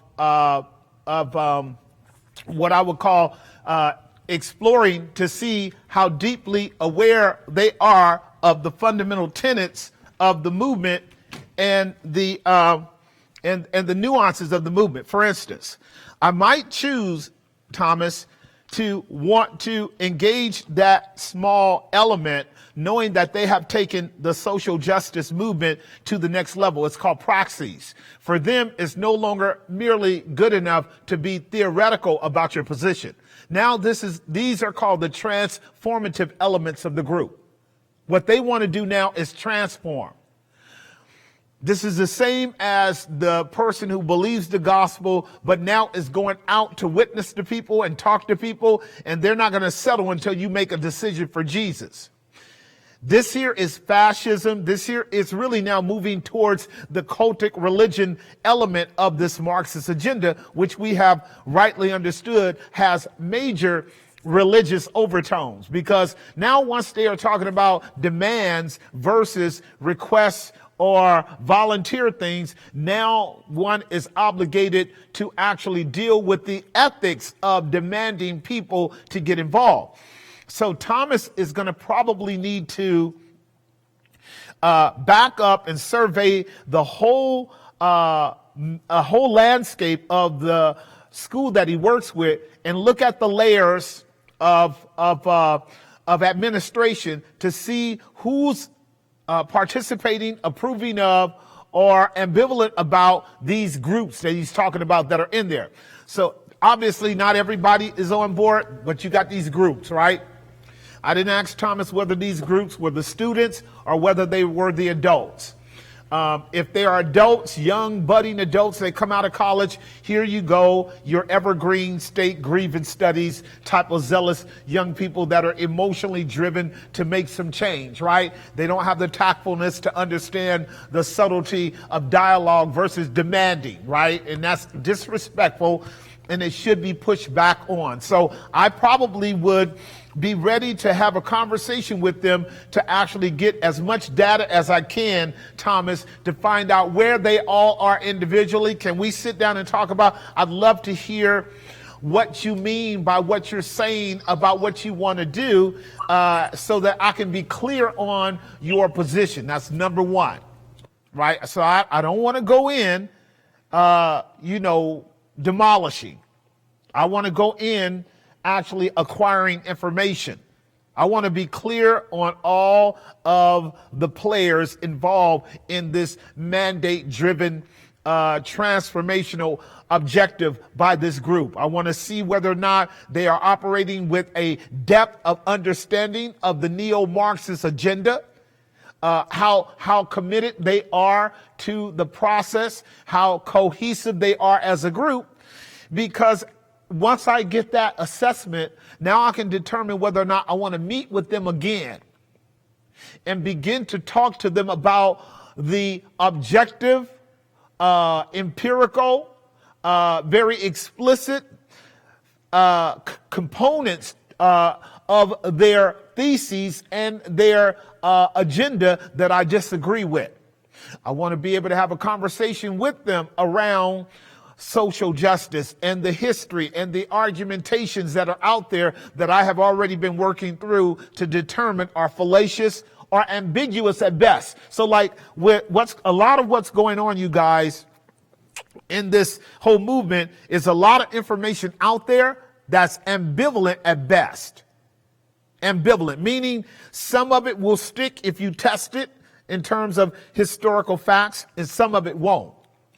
And there's a lot of it on both sides coming down. And so if you're going to be in the argument, you're going to want to know what they think they believe. You want to be able to assess whether or not what they believe has valid historical sources to justify it, because across the board, when we're dealing with percentages and we're dealing with,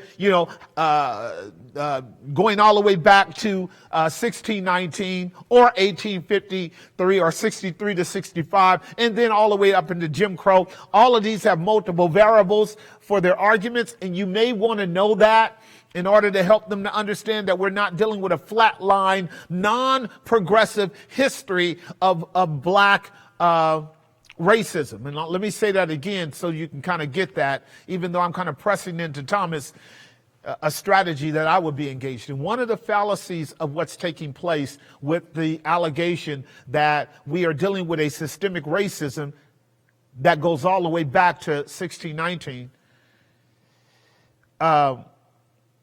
is that they don't give any kind of credit for development, for growth, or for progress. The way they talk as if we are still in chains and haven't made any kind of development, haven't made any kind of progress, haven't healed any wounds, haven't engaged in any forms of reparation, haven't seen any success in the liberties that African Americans have had up to this point. I would argue against that flatline ahistorical assessment. I would argue against that. And I would remind them that we have substantial historical facts of the prosperity and blessing of African Americans since the proclamation took place under Abraham Lincoln. We would show that, I would show that data to let them know I have data on my side that tells me that I have every reason to be thankful, to be grateful for the progress that we made. Yes, I do agree with you that we still have a number of problems existing in our world, but it's not as bad as you are making it out to be. I would disagree with the premise that Black Lives Matter and the social justice movement is employing to create guilt for white people and to create a false sense of indignation on the part of blacks. I would argue that their methodology will not produce harmony and unity.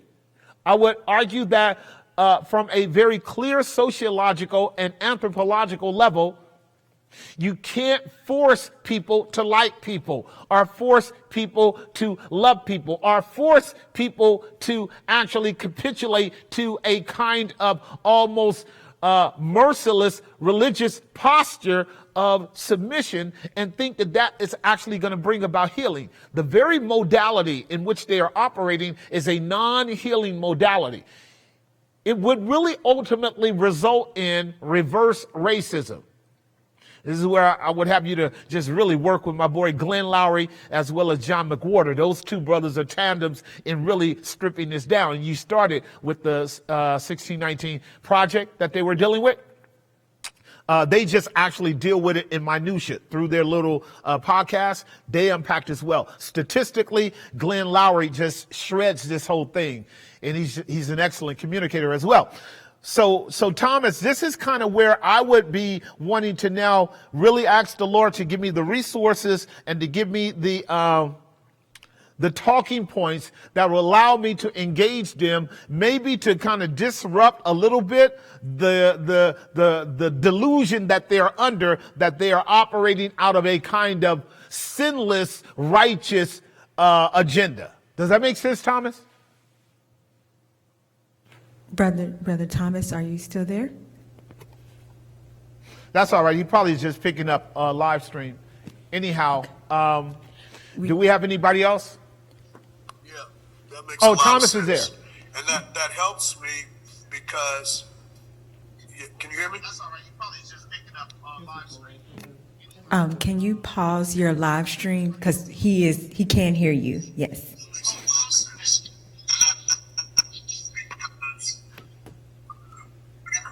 Yeah, so, yeah, that helps me because of as you were referencing before, when you have a personality that might end up being more combative, to get your point of view, not to be so aggressive and to really hear the matter out so that I can really obtain more information from their side and see where I can jump into to be evangelical. But when it's so aggressive, to then wait for opportunities to see if I can somewhat poke holes in their argument without being overly aggressive in doing so. Yes, sir. Okay.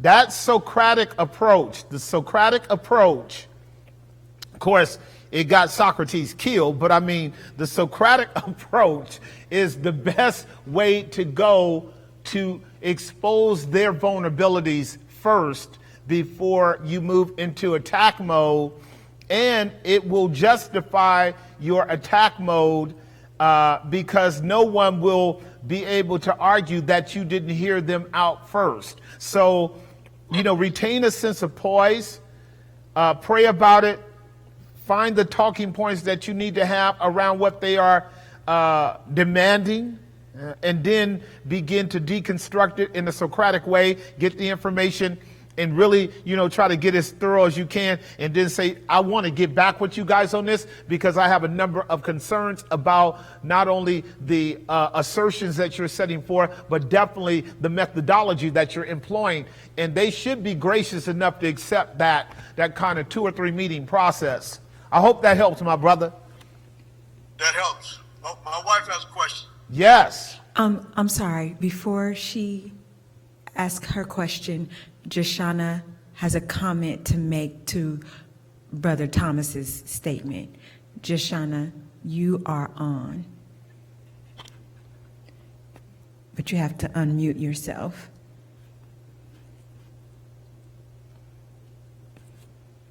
Jashana? Okay. So Doctor, you can go back to Tracy, and then Jashana can come in later. okay. Dr. Tracy, you're on. Yeah, I just really had a follow-up, Pastor, to what both Thomas and Jashana were saying. Yes, because yes. I'm both on a presidential task force around many of the conversations that are happening, but really more focused towards helping our students. And then on a state level, I'm also on a committee that's helping people of color from a perspective of faculty. So I'm just really trying to understand, based on what you just said about being Socratic, I want to make sure I'm being supportive, but in a way that's going to be more advantageous than, I would say, dangerous or inflictive in another way that they're trying to pose. So I want to make sure that I can add value by being on the committee, but then take a step back and really look and see, am I adding value? Are they going to just go with their own destructive decisions as opposed to hearing some real feedback that could really make change occur? That makes sense to me, sis. So obviously, the way that that's the way I feel for particularly for those of us who are engaged in the culture. This is your pastor talking. I really don't want any of us to opt out of opportunities to get our hands inside the grains and minutia of these social event opportunities, because they're going to be so helpful for our own community of faith, both with our peers and with our downline. My first impulse is to want my family at Grace to be involved, because you can always pull back, so that, Sister Tracy is involved on a number of strategic levels at the college level, and now at the state level, what you can do with that experience will be so helpful to us as your family, and then to the people you influence, even if you do ultimately discover what we know is a fundamentally incorrigible trajectory. And what I mean by that is you're not going to really get them to turn, because they know that even to have a viable debate about what's going on would threaten their system. Their goals and methodology, and Tracy, you know this, Thomas, you know this, because you guys have been filtering the websites, is to basically monopolize all their communities with their own advocates in their own way so they can push their agenda. This is the dirty little secret about many of the policies that don't even get peer reviewed accurately, and then gets proffered as valid facts with historical data and all of the sources needed to call it scholarly work. We know that what they're pushing is a postmodern agenda of mythology that once you really begin to attack it, you can show the flaws in it. So they're probably not going to put themselves in a position where they can be challenged.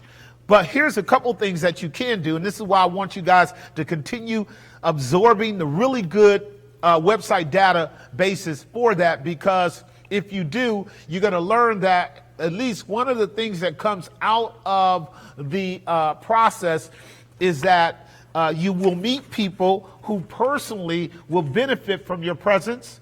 There will be people who will agree with you that what they are dealing with, what you guys are dealing with as a whole, is not good. And if you and I can influence just one person, that is our sort of evangelical, if you will, reward. If I can be there to hear, and then I can talk to one or two people, if a person here, a person there is ambivalent, if they're questioning, if they're doubting, excellent. Now I can begin to share with them resources by which they can now be directed in a way where they can have more information or be more objective. I had a website I want to share with you, but I'll send that down the line. So I would say to you, Doctor, that I would try to stay involved and engaged until it becomes evident that you don't have a personal missional space with someone, and it becomes clear that there is no influence to modify one way or the other, and then it's wasting your time too when it comes to you doing what you're called to do as a teacher there at the college. So you know that's the answer I was going to give you anyway, right? Did Tracy drop? She probably listened. Did she drop? They mute themselves. Okay, and cool. I can't unmute All right, them. so good. Did Jashana come back up? Jeshana, she's ready. Okay. You're on, Jeshana. Yeah, I'm here. Hi. So I wanted to make a quick comment to Thomas about, and maybe give him some practical advice on how to handle meetings.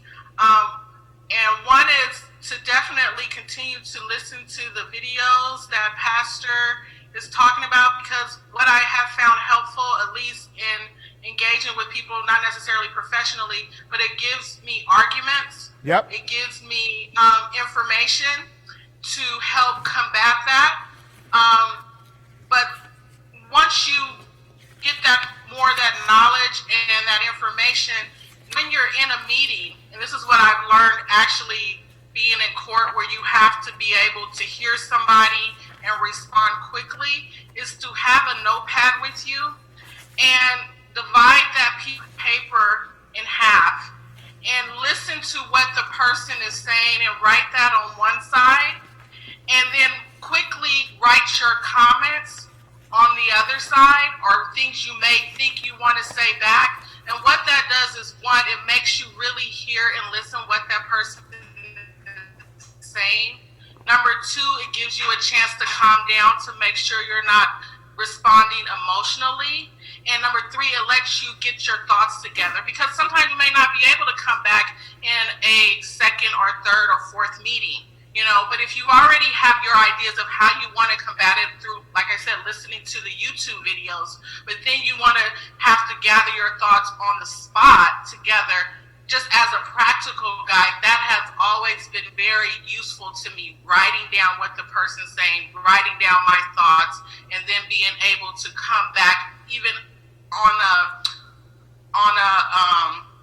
organization or a logical level, making sure I hit their point and not just being all over the place. So that was just my response to you, because you said you were getting ready to go into a training or something and having to deal with it off the bat.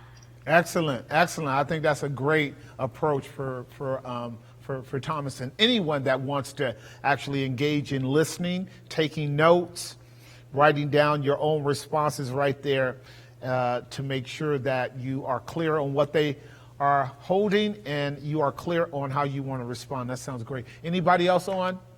I have Leslie. Leslie? Yes, sir. Okay. She asked me to read this for her. I want to walk in integrity and wisdom in my workplace, which is a local city government. It's becoming increasingly leftist, culture-centered. I appreciate the thieves on the cross paradigm. I want to know how best to engage, speak up graciously when God calls me to. Like you said a couple of weeks back, it's popular right now to be black, with being one of only 2 African American workers in my division. I want to try to translate this rich and truthful info I'm learning at these studies to dealing with racial assumptions, i.e., because I'm black, I'm left, even though they know my spiritual conviction is Christian. Meaning, asking me and putting me on Black Lives Matter committees or pushed to attend events in behalf of the city that are counter to my beliefs. How do I best share this with the powers that be professionally and tactfully? I'm ready to take the fall if need be. It's pressing in more, but glad God is my rock. They just passed a Black Lives Matter resolution at this city 2 days ago. The director is now pressing us to get involved with upcoming Black Lives Matter initiatives in the city. Right, very good. A long comment, but I follow the thread all the way through, Leslie. And what you're going to have to do, right along with everybody else that's involved, is determine the level of priority that God has called you to be involved. The level of priority that God has called you to be involved. You have to know that. When I say to us that I want us to engage, it's never at the expense of or in disregard to God's approval of the level of involvement that you need to be a part of. If you are not competent enough to engage the complexity and nuances of particular assignments like Leslie is dealing with, she's dealing with the city that she's in. They are going to be wholesale given to massive social justice transformation. And they need another number, i.e. an African American woman, to be part of that as a representative of the force of the majority that's going to implement these policies throughout the city. And so what Leslie is going to have to do is ask herself, kind of like what Tracy had to ask, can I be effective anywhere in this process in a way that can shed some light on true equity, true diversity, true inclusion, without compromising the gospel and my conscience? If I can't be influential in that, then I can't be a part of it. So, Yes, you definitely, Leslie, want to be able to have the ability to have conversations that would basically slow down or stop any kind of assumption that they would want to impose upon you because you're black. And then you would want to be able to have qualifying questions that you would ask relative to any particular event that they would want you to be a part of.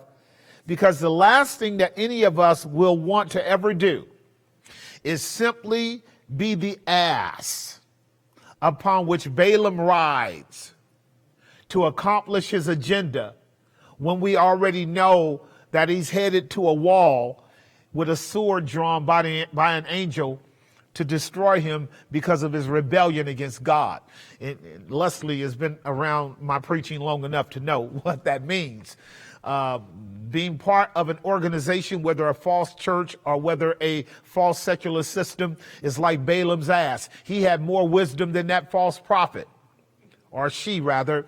And when God wakes you up to the reality that you're going in a way that actually is bringing God's judgment on you, then you actually now going to make a left. You're going to run up against the wall. You're going to abort the mission and you're going to bail out. And that's the right thing to do. So this will be one of those situations, Leslie, where you will have to check your ego, reaffirm your priorities with God, and make sure that they don't pimp you, because that's what they do. You're just a number. You're just a tool, a shilling. You are just a commodity for their overall objective. And you'll soon find that out. But if in this assignment, if God has called you to it, there may be one or two or others with whom you can have some discreet conversation about what you understand and you understand well. So I hope that helps. Let me actually advance a little bit more on this policy, and then we can take a few more calls or take some responses here, and we'll close down in 20 minutes. So when I open up, I talk about I'm definitely interested in opposing racism and affirming diversity. I am, however, concerned with the methods that might be employed that take away the rights of any person or people who sincerely disagree with the assumptions and methods of addressing these matters. And so if you guys understand that next line, what I'm doing while I am saying I affirm in the general objective sense diversity and anti-racist policies, I'm also saying I don't want to be involved in this as a means of bringing about undue guilt, pressure, or conscious conflict, because I'm not caring. I'm just part of the group. I'm not regarding people per capita or individually. This is what I would state, that I want to make sure that I'm not taking away the rights of any person or people who sincerely disagree with the assumptions and methods of addressing these matters. Now, if you don't understand what that means, it simply means this. I want to be a part of anything that's right and equitable, but it has to have the ability to make room for people who disagree with it. It has to make room for people to disagree so that we can talk about where their disagreements are and if their disagreements are valid. It must not be that we become part of something that has such a radical tenor to it that it's infallible. See, this is what I meant by the religious component. So like in our church, we believe that the Bible is the Word of God. It's infallible, it's inerrant, it's inspired. But even in the community of believers, where we are willing to work through differences of opinion is at the interpretive level of Scripture. Does that make sense? So we believe the Bible is the Word of God, but we may struggle with how to interpret that. So now we got to work on laws of interpretation and rules of engagement where we differ as to how the scriptures interpret themselves or are to be understood. And once we get a consensus of what it means, then we can walk in unity. Even in the church where God is the absolute sovereign authority over our lives, and these matters are matters of eternity, how much more so should we have a caveat in any system where If an individual is saying we don't particularly agree with the premise, we don't particularly agree with the modality or the methodology, and we don't agree with the outcome, that has to all be opened up for discussion and dialogue. Otherwise, you are telling me to join a cult. So let me go ahead on with the rest of it. For me, freedom of speech and freedom of exchange of ideas is essential to fairness in the workplace. That's self-evident, right? Freedom of speech and freedom of exchange of ideas is essential to fairness in the workplace. You got to have a platform where we can hear each other out. Somebody's going to have good ideas who are coming from a different place. That's needed. Although you guys do understand that with this social justice movement, they're really not wanting to make room for this kind of equitable, free exchange of a discourse. And that is violation of our freedom of speech. And we can't let that happen. The only way, however, that freedom of speech will be violated is if we don't go in with a strategy like this already to prepare to let them know my rights of freedom of speech mandate that we all hear each other on an equal and a fair level so that we can exchange ideas and see which ones are right and which ones are superior. As a person of faith, I am wary of any attempt at dogmatizing a set of opinions. As a person of faith, I am weary of any attempt at dogmatizing a set of opinions and demanding the implementation of them as policy without a real critical analysis and consensus of the accuracy and effectiveness of any policy designed to change or transform our working environment.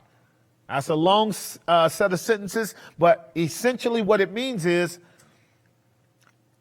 you can't tell me or us what we are going to do without us working through what we are going to do to make sure what you're telling us is actually accurate and that its methods work without it, again, infringing upon people's rights or hurting people. We have to know whether or not your policies have been proven and tested. You can't just say this is what we're going to do, right? So this is where a free person operates out of virtue. Remember, freedom without virtue is a what? It's a curse. So when you are free, you have to employ the virtue of freedom to make sure that fairness is operating across the board. Not only fairness, but integrity. So if a methodology is going to be employed, we must know how that methodology was formulated. Where has it been tested to be proven whether or not it is actually efficacious? And have there been unintended or intended negative consequences by this methodology that we need to be aware of? That's how I would argue. So as a person of faith, I don't want to be involved in anything that's going to hurt people inadvertently in the name of, as it were, advancing an agenda. So now here's what I'm doing, you guys, with this kind of template. I'm letting my employer or my employees or my colleagues know that I have a vital conscience that's rooted in faith that does not allow me to join any group to hurt anybody. Now, you know what I'm actually implementing? 2 constitutional amendments. You know what that is? Freedom of speech and what? Freedom of religion. I'm conflating those categories as an authority of right for me to operate out of. My religious rights and my freedom rights mandate that I don't get involved in anything that will actually hurt somebody because the policies actually have proven themselves to be destructive or preferential or whatever the case may be. So I'm simply saying that when you go to actually bring qualifications to what they want to do, you have the right to use your freedom of speech. You have the right to use your freedom of religion. And freedom of religion is still a very powerful and viable right that we have in this country for which lawyers win all the time. So you need to know that, because as a believer, a lot of what's really going on with the policies that Leslie is about to get into and to some degree, Tracy and Thomas as well, and others, will be policies that will mitigate against our religious rights. And you want to be ready to identify them and challenge them where you have to. In any event, when I formulate this template this way, what I'm doing when I become part of a group is I'm letting them know two things. I'm highly conscientious of fairness through freedom and fairness through my faith. And so I'm letting you know I believe in faith and I believe in freedom as the grounds upon which we have to operate. And that's going to put them on their heels because they're going to know who you are. You're a believer and you're a person that's very clear on your freedom. So they can't just hoodwink you and hogtie you and drag you down a fascist path of a modality of application of some kind of policies that totally disregard your rights of freedom and your rights of religion. I do not want to contribute to the mental, emotional harm of anyone inadvertently by such actions as would create offense, distrust, or bad faith, neither such as might threaten their position and security of income in the workplace. Is that a viable commentary there, you guys? Does that make sense, what I just stated? The reason I put that there is because, quite frankly, these policies that are implemented by your social justice team with the diversity, inclusion, equity format can get people fired. When not implemented, when not employed in a righteous way, they can get people fired. Because what they're trying to do are meet what are considered superficial statistical quotas of representation of all of these categories of people that you and I know, as Brother Carton has already identified as part of the not only the multiple gender thing, but across the board, the whole spectrum. That's going to create some conflict with somebody somewhere along the lines, and you and I don't want to be part of that.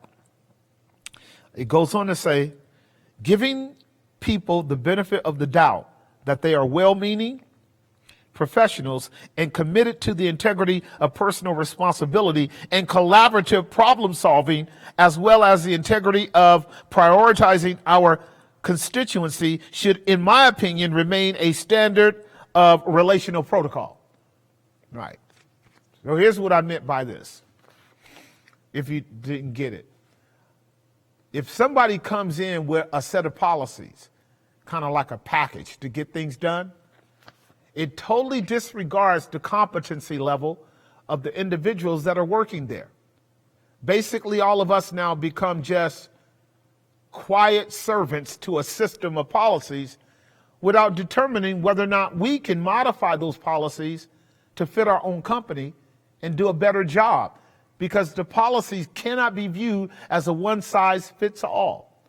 And so what I'm advocating as a believer in the context of freedom with my employees is I actually give my fellow employees the benefit of the doubt of being competent enough to be able to work through any of these kind of discriminatory concerns that we might have.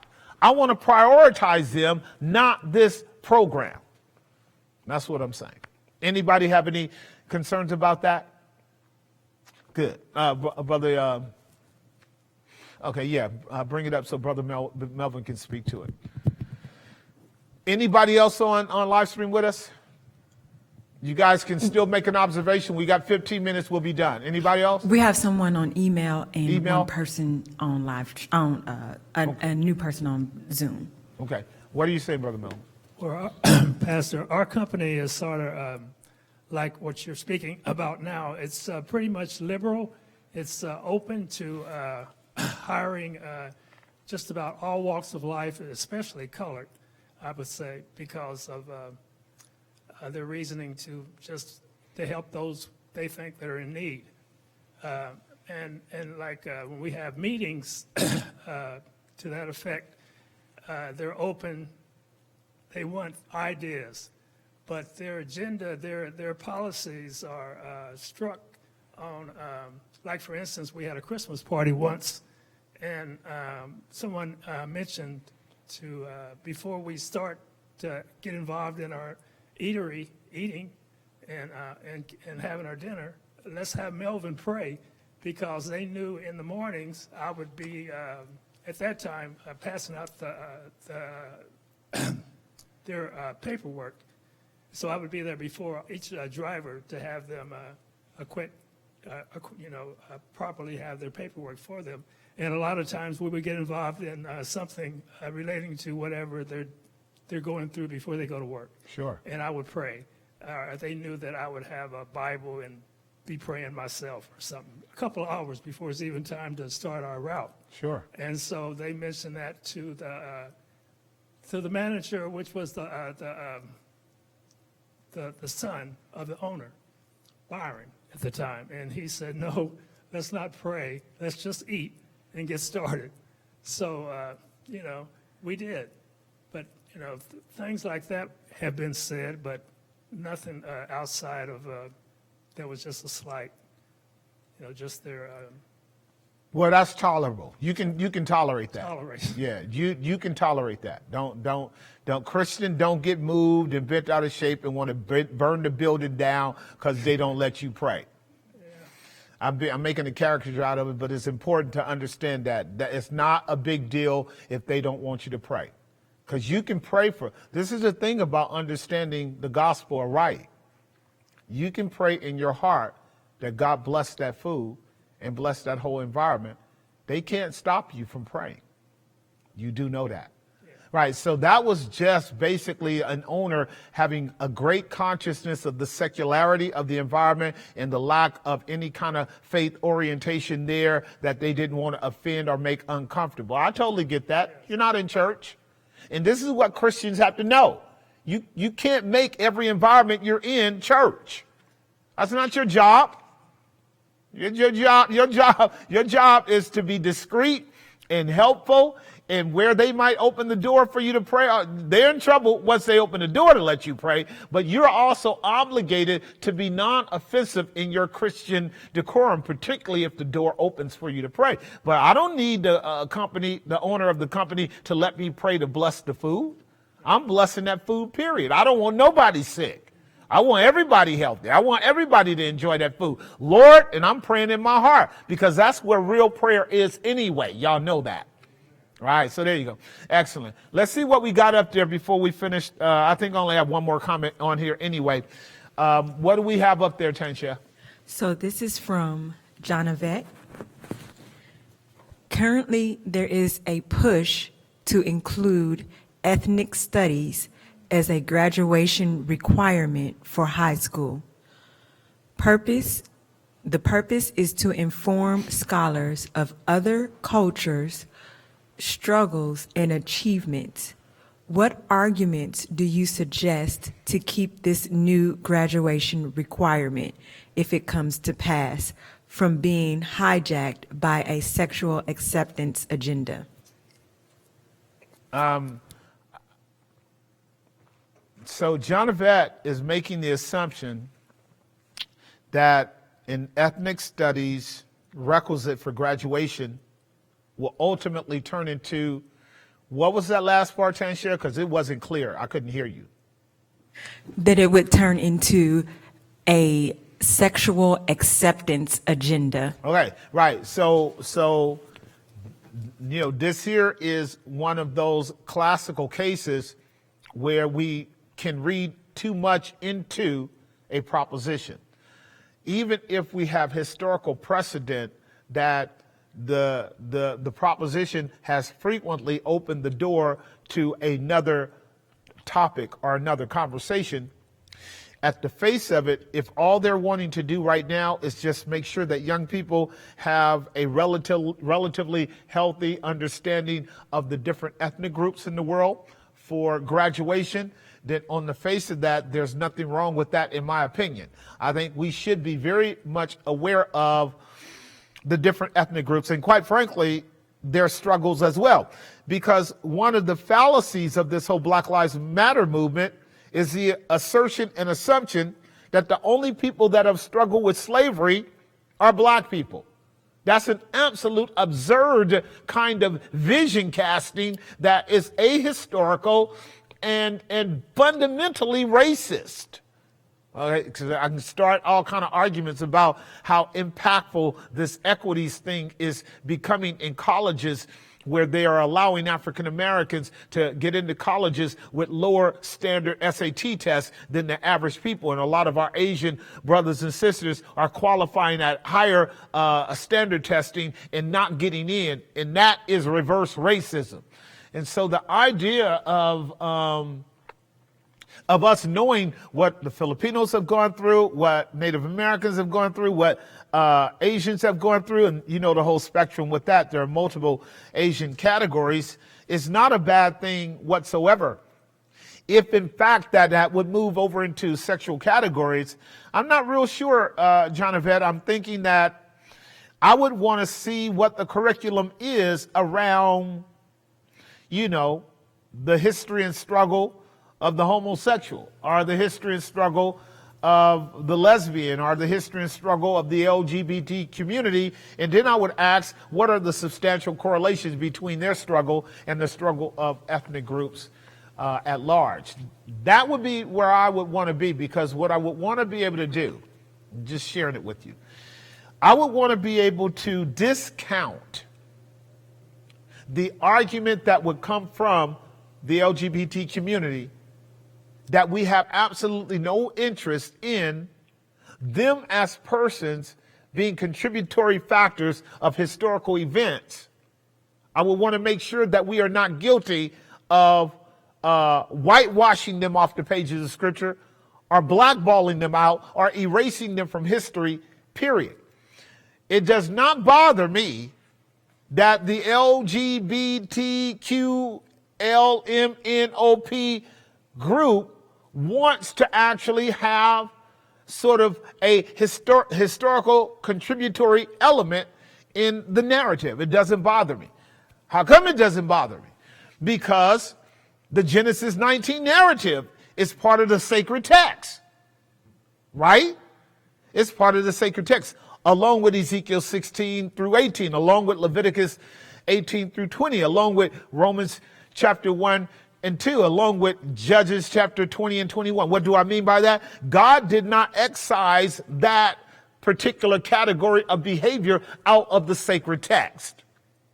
And if you read into the sacred text deeply enough, you'll see where their pathologies beyond their sexual preferences also identified them and made them culpable as well as being part of the common sinnerhood of mankind.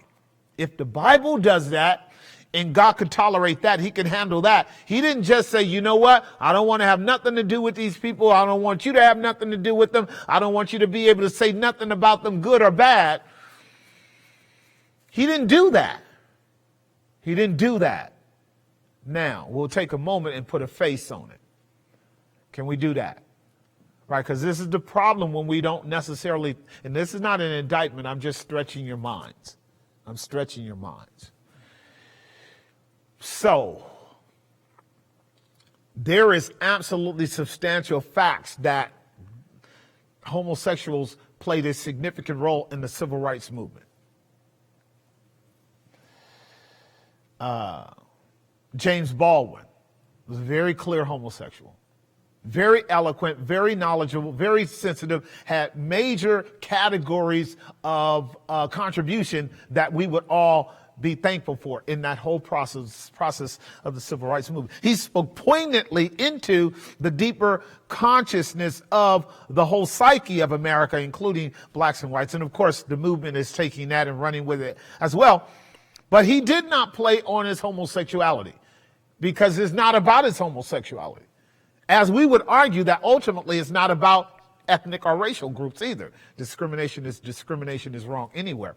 But what I'm getting at is Christians and human beings have to be able to handle the variation of human experiences, acceptable, unacceptable, moral, immoral, whatever, as part of the complex mix of human contribution to the progress of history. We have to accept that. We can parse, as we hear about how they frame Harvey Milk and all those other cats that were involved, we can parse that information. Believers know how to do that. What Christians cannot do is be so timid and so fragile as not to face those realities, even if their contributions were marginal. Why? Because the LGBTQAIL community are our cousins and brothers and sisters and relatives. And some of them are going to be your children, our children, that we have to still stay in contact with the need to make sure that we are evangelically relevant in their lives. Do you guys understand what I just stated? See, so one of the things that happens in the community of believers is that we eradicate faces from particular entities or particular expressions. You can't eradicate the face. In fact, among us who are redeemed men and women, several of us were part of those categories. And you have to remember that. The body of believers is a new ethnic group, spiritually and ontologically, that have our derivation from all of those communities. Y'all do understand what I'm saying? We came from that. That's the pool that we go back in to get and to bring out. And so there would be something to learn if that did occur. So Sister Jonavette, which is part of the local school board, one of the leaders on the school board here in Hayward, but she's a member of Grace, she's in the middle of that battle too. All I would want to know, Jonavette, is how they want to frame the ethnic studies.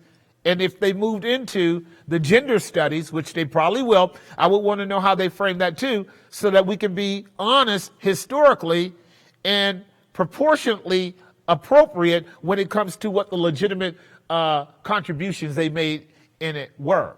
Remember what I'm doing, saints. I'm simply remaining relevant for the purpose of evangelism. Does that make some sense? I am not compromising at all on the principles of Scripture as to sin and all the other things that go along with it. I just want to make sure that the Christian church doesn't cut off his or her opportunity to be relevant on a redemptive level.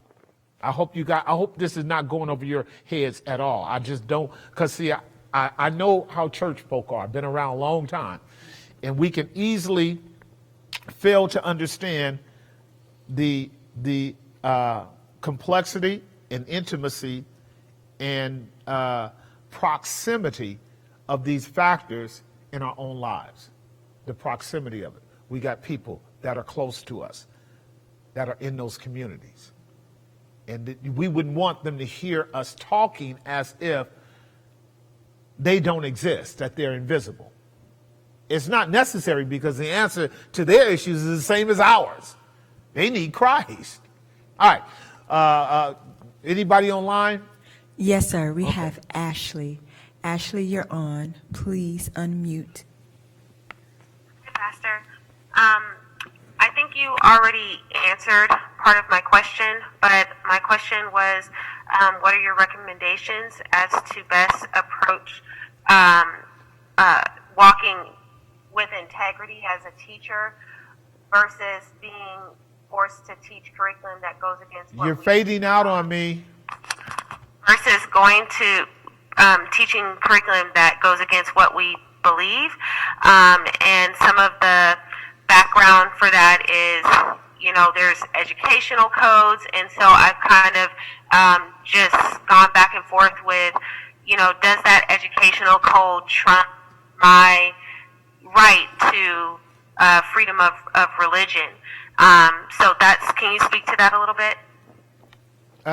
I actually need you to reframe that a little better. I'm hearing two categories of concern: your rights as a believer in freedom, but then there's an educational code. What are you trying to do with that? Find the balance between the two? So, being mandated to teach curriculum that goes against what I believe versus just staying in a mode of integrity to just be able to stand. And not, what would be a good recommendation or argument for that. Okay, so for me, if I were teaching, and this really, I don't know, this might be corollary to next week's Friday class, because next week's Friday class we're going to get into navigating through college for young people on a very practical level. I hope to have some of my kids who are in college as well as out of college, who also are teachers, in to have this dialogue about that. But here is what I am thinking, Ashley and all other teachers, and I'll probably get some of my kids to correct me, and that'd be cool. So you have two fundamental spheres in which you teach: the humanities, social studies and history, and then the sciences, math and biology, in those curriculums that are hardwired into what we call scientific, objective realities that cannot be really distorted or modified without violating the principles of integrity on that. So with math, with history, even hopefully, with biology, with science, you're going to be pretty much straightforward. If I am reading curriculum as a teacher, Ashley, that's coming to me, and I see embedded in that material these tilts towards ahistorical, non-scientific assumptions that are just fabricated out of that postmodern world that they want to just kind of inculcate into the kids, I'm going to isolate those categories. I'm going to go, this is ahistorical. It doesn't correspond with history. This is non-scientific.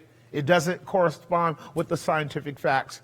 And this is basically just kind of gerrymandering in or forcing into the narrative something that is not necessary. And when I make that argument, ahistorical, non-scientific, and maybe disproportionate in its emphasis for its own agenda, I probably want to also have an alternative. I probably want to be able to say, I would actually teach it this way. I would actually communicate it this way. I would actually frame it this way. And demonstrate that you can draw back on implications or inferences that are leading us necessarily to a conclusion that a Caucasian individual and an Asian individual and an African American and a Latino is equivalent to a person that has, transgender orientations. I would back away from accepting that conclusion by arguing on a scientific level, a database level, and let my teachers know, my peers or superiors know, that it's not right to mix categories and try to teach things that we have not affirmed as scientifically validatable. And there's a way to actually teach the difference if you want to. There are people who have these feelings in their bodies that they may not be a girl when, in fact, biologically, they have female parts. There are kids that have the thought that they are boys when, in fact, they are biological girls. Those are facts, right? We know that's the case. That goes on. We don't have to deny that. You don't have to deny that. You don't have to be scared of the facts. You and I know where it's rooted. We know it's rooted in the fall. We know it's rooted in our brokenness, but we don't have to deny that. What we don't want to do is either infer that it is normal and right, or impose solutions that would aid and abet what is actually getting ready to happen, and that is puberty blockers and all kind of hormone things in preparation for little boys and little girls to be prepared to enter into the trans world. That is the next big battle that's going on in our school systems, whether you know it or not. Getting ready to be huge. So while Sister Ashley is in the school system, she's going to have to be able to set up some tolerable categories of clarity for herself, and then be ready to give solutions that might work along those lines. One of the people that you and I are going to have to pray for, I mean, huge, one of the vocations, and it's probably a lot of them, but this is one of the areas we got to pray for, and we're getting ready to shut it down. It's for our teachers, because teachers they have it really tough. They have it really, really tough.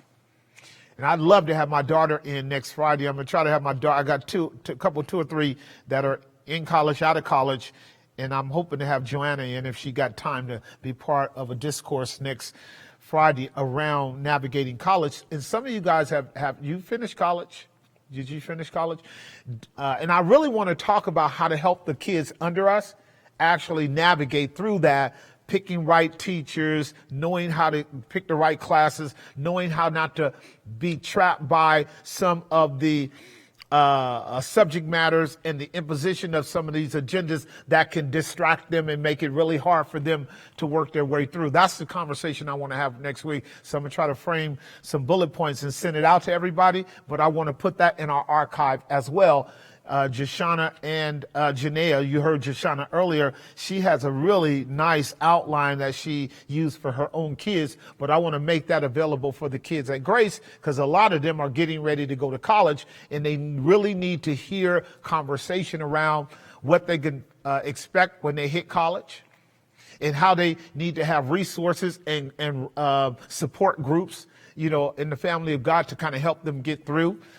So that's the conversation I want to have next Friday, and I'm hoping that a lot of you will be inclined to want to join in online and be in-house with us. I'd love for the teachers to be in-house with us as we have this conversation. Pray about it, and then be involved, because we want to be as supportive of our downline as possible, so that they can actually have what they need to be confident when they step particularly into the college scene, which is optional and probably still somewhat viable. Some of the guys that I listen to, they say that you can actually negotiate it if you choose right colleges and if you choose right programs. And some of my kids are saying that too. If you do the right thing, you can get through college fairly unscathed, and I want us to be able to have that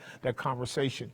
Anybody in house have anything you want to say before I shut it down? Do. You got the mic. All right. Don't want to keep us here much longer, but regarding diversity and social justice in the church particularly, right? I'm having a lot of conversations recently focused on what Christians should do to join in on social justice movements, right? One being protesting, say for instance, like abortion. Should we join in that particular movement with other people that aren't focused on Christ? And then, there was one more question. So that's one question. And then the second one would be, as far as evangelism, right? Something came up where it was just like, if we have two different endpoints on that, where it's like, hey, it's through election, Christ has chosen you, and the other person believes that you can choose Christ, should you go together? Right. I'll deal with the last one first and then the first one last. The Arminian and the Calvinist, these are just labels that don't mean a thing. Those are not mutually exclusive concepts. Every believer chooses Christ. Nobody walks around saying, I don't choose Jesus. Of course you choose him. But that's not the starting point or cause of your salvation. You guys do understand that. I need you guys to be smarter at Grace after all these years to be able to overcome faulty dichotomies, faulty bifurcations, right? So a lot of times believers don't think things through, and they end up creating antithetical hostile points, or what are called antinomies. When they are not antinomies, they are categories that are prioritized. God chooses us, And when he graces us to see who he is, that grace empowers us to choose him. You guys understand that? So that is absolutely a sound priority of salvation. The a priori grounds of me believing the gospel and receiving Christ and choosing him is a consequence of him having chosen me in his son before the foundation of the world. So when I'm out with let's say an individual who emphasizes making a decision for Jesus, the only thing that I would say to that individual is you need to actually have a biblical precedent for that modality of witnessing. A biblical precedent for that modality of witnessing. Don't go telling people, bow your head and repeat after me in the name of Jesus, accept Jesus, and go through all that and then tell them they're saved when you absolutely don't have a shred of Bible text to support that modality. That is wrong. We are biblicists. So not only is our theological premise to be fully rooted in explicit and implicit biblical text, but our methodology of seeing people converted has to also be biblical. So what I would say is, if you actually present the gospel to an individual accurately and sufficiently, you may ask him, do you believe this? And if they say yes, then good. Continue to walk in that belief and make your calling and election sure. Right? This is exactly what we must do, because the fallacy of an assertion that you can kind of intellectually get into the kingdom and kind of put this card of salvation in your back pocket has been damnable to our communities for hundreds and hundreds of years. And a lot of people know that to simply parrot accepting Jesus into your heart does not make you born again. There is a massive difference between what it means for God to renew your heart and renew your mind and bring about real, authentic salvation and a conviction of sin and a conviction of righteousness and a conviction of him having liberated you from the curse and damnation of your sin by a revelation of who Jesus is and some superficial parrot mimicking of words that somebody leads you down. That's the difference is actually eternal in its verity. You guys know it. But I actually believe that when you share the gospel with people out there, you can share with them what salvation is, and you can ask them, do you believe that? Okay? And if they should ever ask you, what should I do to be saved? Which is like that would be the golden egg hatched in the dialogue, which is what you don't hear, because people think that they can make people saved by an act or decision or words, which is unbiblical. But if the Spirit of God has worked in an individual's life and you have been so fortunate to be the last one sows, another waters, right? And you just pour that cup of water on them and say, what I got to do, Stefan, to be saved? Man, you just trust Christ. Get a Bible. Read your Bible. Here, let me give you some websites to hear the word of God. Faith comes by hearing, and hearing by the word of God. That's Romans chapter 10. It lays out a pattern of pursuing God when your soul discovers that you hunger for him, right? That's how you do it. That's what we're excited about, if it ever should happen. Going back to your first question, which was what now?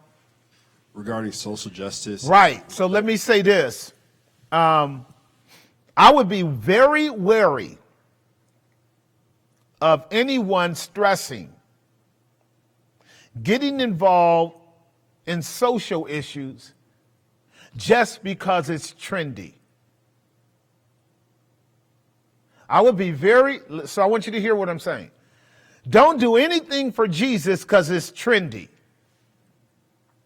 Don't say, oh, I better get out there. I better protest. I better go join this. Don't join anything because it's trendy. What you want to do is make sure you know what God's will is for your life. And as you prioritize your relationship with God, you will sense a calling to get involved in many things that are going on in our world that need Christian representatives. Whether it is being on the front line of abortion, which is a great, great ministry when it's right. Because you got a bunch of arrogant, self-righteous, pompous knuckleheads out there that are really not representing God and care for the unborn, okay? You got all kind of crazy, wacko people out there, of which I would not want to be part of that. But, you know, there's certain ways to be involved in that on a discrete level, knowing how to give money, etc. But there are many kinds of activities, if you felt like you wanted to be involved in activities, that you could join. The thing that we must make sure, every believer must make sure, that you are not joining anything as a trend. As a trend, because other people are doing it and you are feeling like, if I don't do it, I'm not doing anything. The best thing you and I can ever do is to maintain the cultivation of a deep relationship with God and be on fire for God, because he will open the door to use you when you are on fire for God. I don't care where you are, what you're doing. If you get up and go out the house every day, you are a potential burning bush for God on so many variables. And that is really what God would have for us as what I call, and what has historically been called, lifestyle evangelism. Just be a witness on the go. Say, Lord, use me today. And you might get involved in a mission work on a temporary level. It might be 1 week. It might be 1 month. It might be next year. You might just get involved in some kind of philanthropic endeavor. You might get involved in the food pantry thing. You know, we do all that kind of stuff throughout the year as well. But the believer must not become existential in his faith. What I mean is to do things to be seen of men. That is abominable. That is abominable. That's the Pharisees. Don't any child of God just get up because, well, people are pressing down on me. People are looking at me. People are wondering what I'm up to. The greatest thing you can do is to maintain a vital union with God in your own personal walk. And as the glow of grace manifests itself in your life, God knows how to attract people to you. And I hope that presses home. Yeah, so the person's heart is towards doing the gospel mandate of caring for the widows, the orphans, and the sick, and also freeing the oppressed, right? And that's what they'll frame it under, the biblical framework of this is what Jesus did. Events like this. Okay. So see, this is really a longer conversation. But if I were talking to that individual, I would say, show me in the Bible what Jesus did. Don't take those Old Testament passages or the New Testament ones and lift them up out of their context and then begin to apply, again, some existential social work activity. Because I'm going to tell you what Jesus did. Yeah. Jesus preached everywhere he went, hung out with sinners and publicans, and then guess what? Here's what Jesus did. Jesus multiplied loaves. He raised the dead. He healed the sick. He opened the eyes of the blind. He shut down whole reprobate communities that attacked him around the gospel. So this idea of, I want to do what Jesus did, you better be careful that you aren't putting on a pseudo-savior mentality or incrementally shifting into what I know was the case back in the 60s, the social justice movement of moving from the cause of the gospel to activities. Now, we know what the scriptures say at large about relieving widows and taking care of orphans and things like that. Now, watch this. We already have those kind of ministry organizations. Now, I just want you abroad. The church has been around for almost 2,000 years. All those communities exist. Get involved in a community where they're already doing that have an underlying biblical framework as the premise for that ministry, and then make sure that ministry is effective and efficient in what they're doing, not wasting money and wasting time, and then get involved there. You don't have to reinvent the wheel. But if you got a group of Christians that's just talking about, I want to go out and do something, they're not being led by the Spirit. That's carnal, fleshly, sensual, just the lust of the flesh. The church has been around for 2,000 years. We have all of those institutions available if they want to get involved. But if you want to do what Jesus did, you're going to have to be in the mountains for a long time to get that kind of anointing. And I know, I get it. I get it. Stefan wants to bring it up front. I get it. I get it.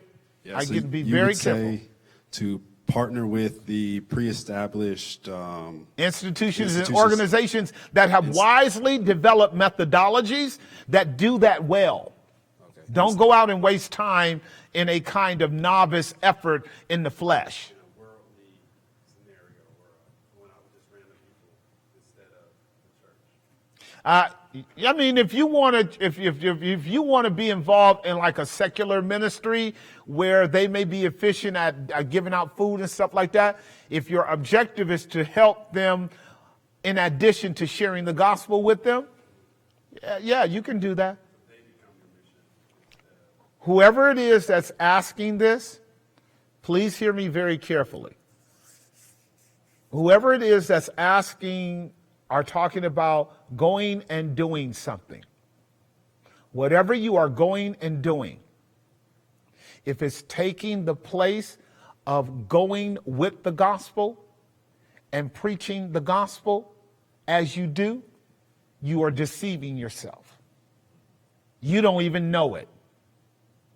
The moment you go and do without the underlying objective of preaching Christ, you are deceiving yourself. You are gradually dismantling yourself from the truth of the gospel. This is how churches incrementally get lost, because they'll get in those communities and discover that there is no room for the gospel. People don't want to hear the gospel. They just want you to work. Now you back up under Balaam as a donkey being ridden to no avail. Yes, sir. Yes, sir. I think you pretty much answered it. It was a thought that I was having around when everything kind of got kicked off.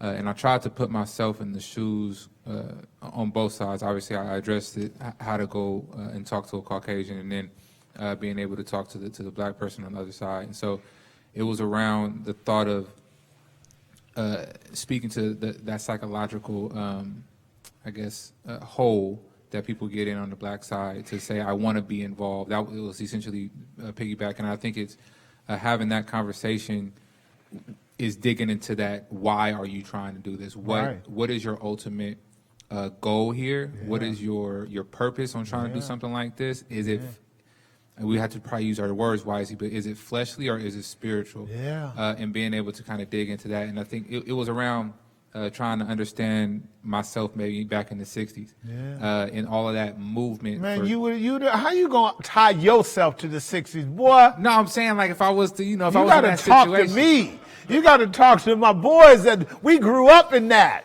Well, yeah, I mean, how you gonna tie yourself back? Well, it would be I'm to say, I'm messing with you. Why you doing this to me?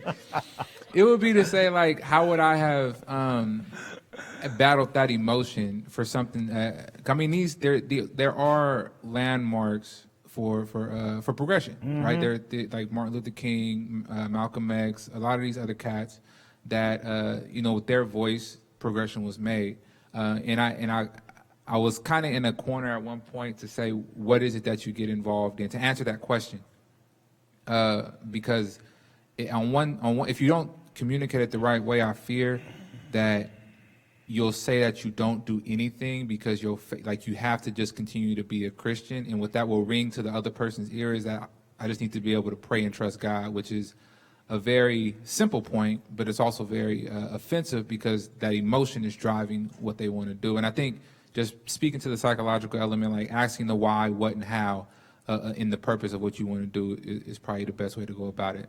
And so I think you answered it. That's really good. Why, what, and how. The issue, the way that I would frame it too is, are you sufficiently grounded in your relationship with Christ so as to move out into something that would be very taxing psychologically and practically in your life, that could actually threaten that. If that individual says, yeah, I'm sufficiently grounded, then I would ask, Did you pray to God about this particular assignment that you want to engage in that might be around either abortion or our food pantries or some kind of street ministry or whatever the plethora of opportunities are out there?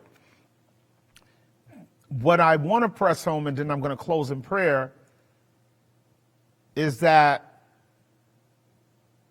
there's a great likelihood for the man or the woman that's complaining about doing something and going out in a fleshly way, that they are trying to fill a vacuum for something else in their life that they're not willing to be honest about. I've seen so many casualties of people that have moved away from laying the foundation of their walk with God deeply and adequately enough into pragmatism, having no discernment, being distracted and losing their way for many, many months, if not years, and not even able to make it back to a centrality of primacy between them and Christ.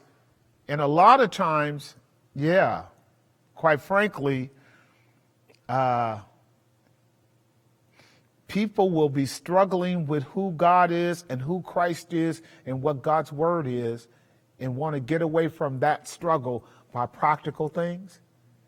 And you really can't get away from that struggle by practical things. They need to be extremely careful.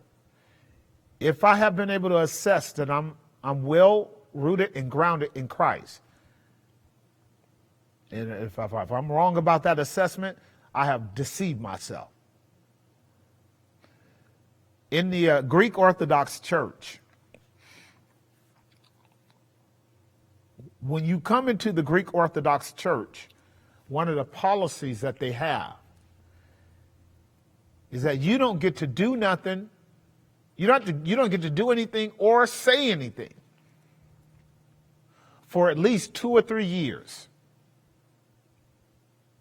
because they understand how much you don't know about God that cannot be done in a crash course of theology over 30 days or 90 days and think you are adequate to represent that community out in the world. One, they do that for the welfare of your own soul, to make sure you are rooted and grounded in that community that you are now identifying with. Secondly, because they have plenty other more mature people that can go out and do the work where they don't need you to actually hazard your life in doing the work and losing your faith. And third, it's the orderliness of maturing in-house before serving outside. And I think that's so wise, because in the evangelical church, it's largely the opposite. You make a decision for Jesus, you get baptized, now you get put into all kind of ministry, and you have no adequate understanding experientially or theologically to be able to represent Christ in those different fields of interest, and it just ends up being a disaster. You know that. So my concern and my experience has been,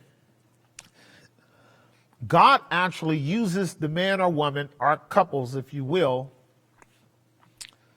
who really just take their relationship with God seriously and wait on the Lord to identify their gifts.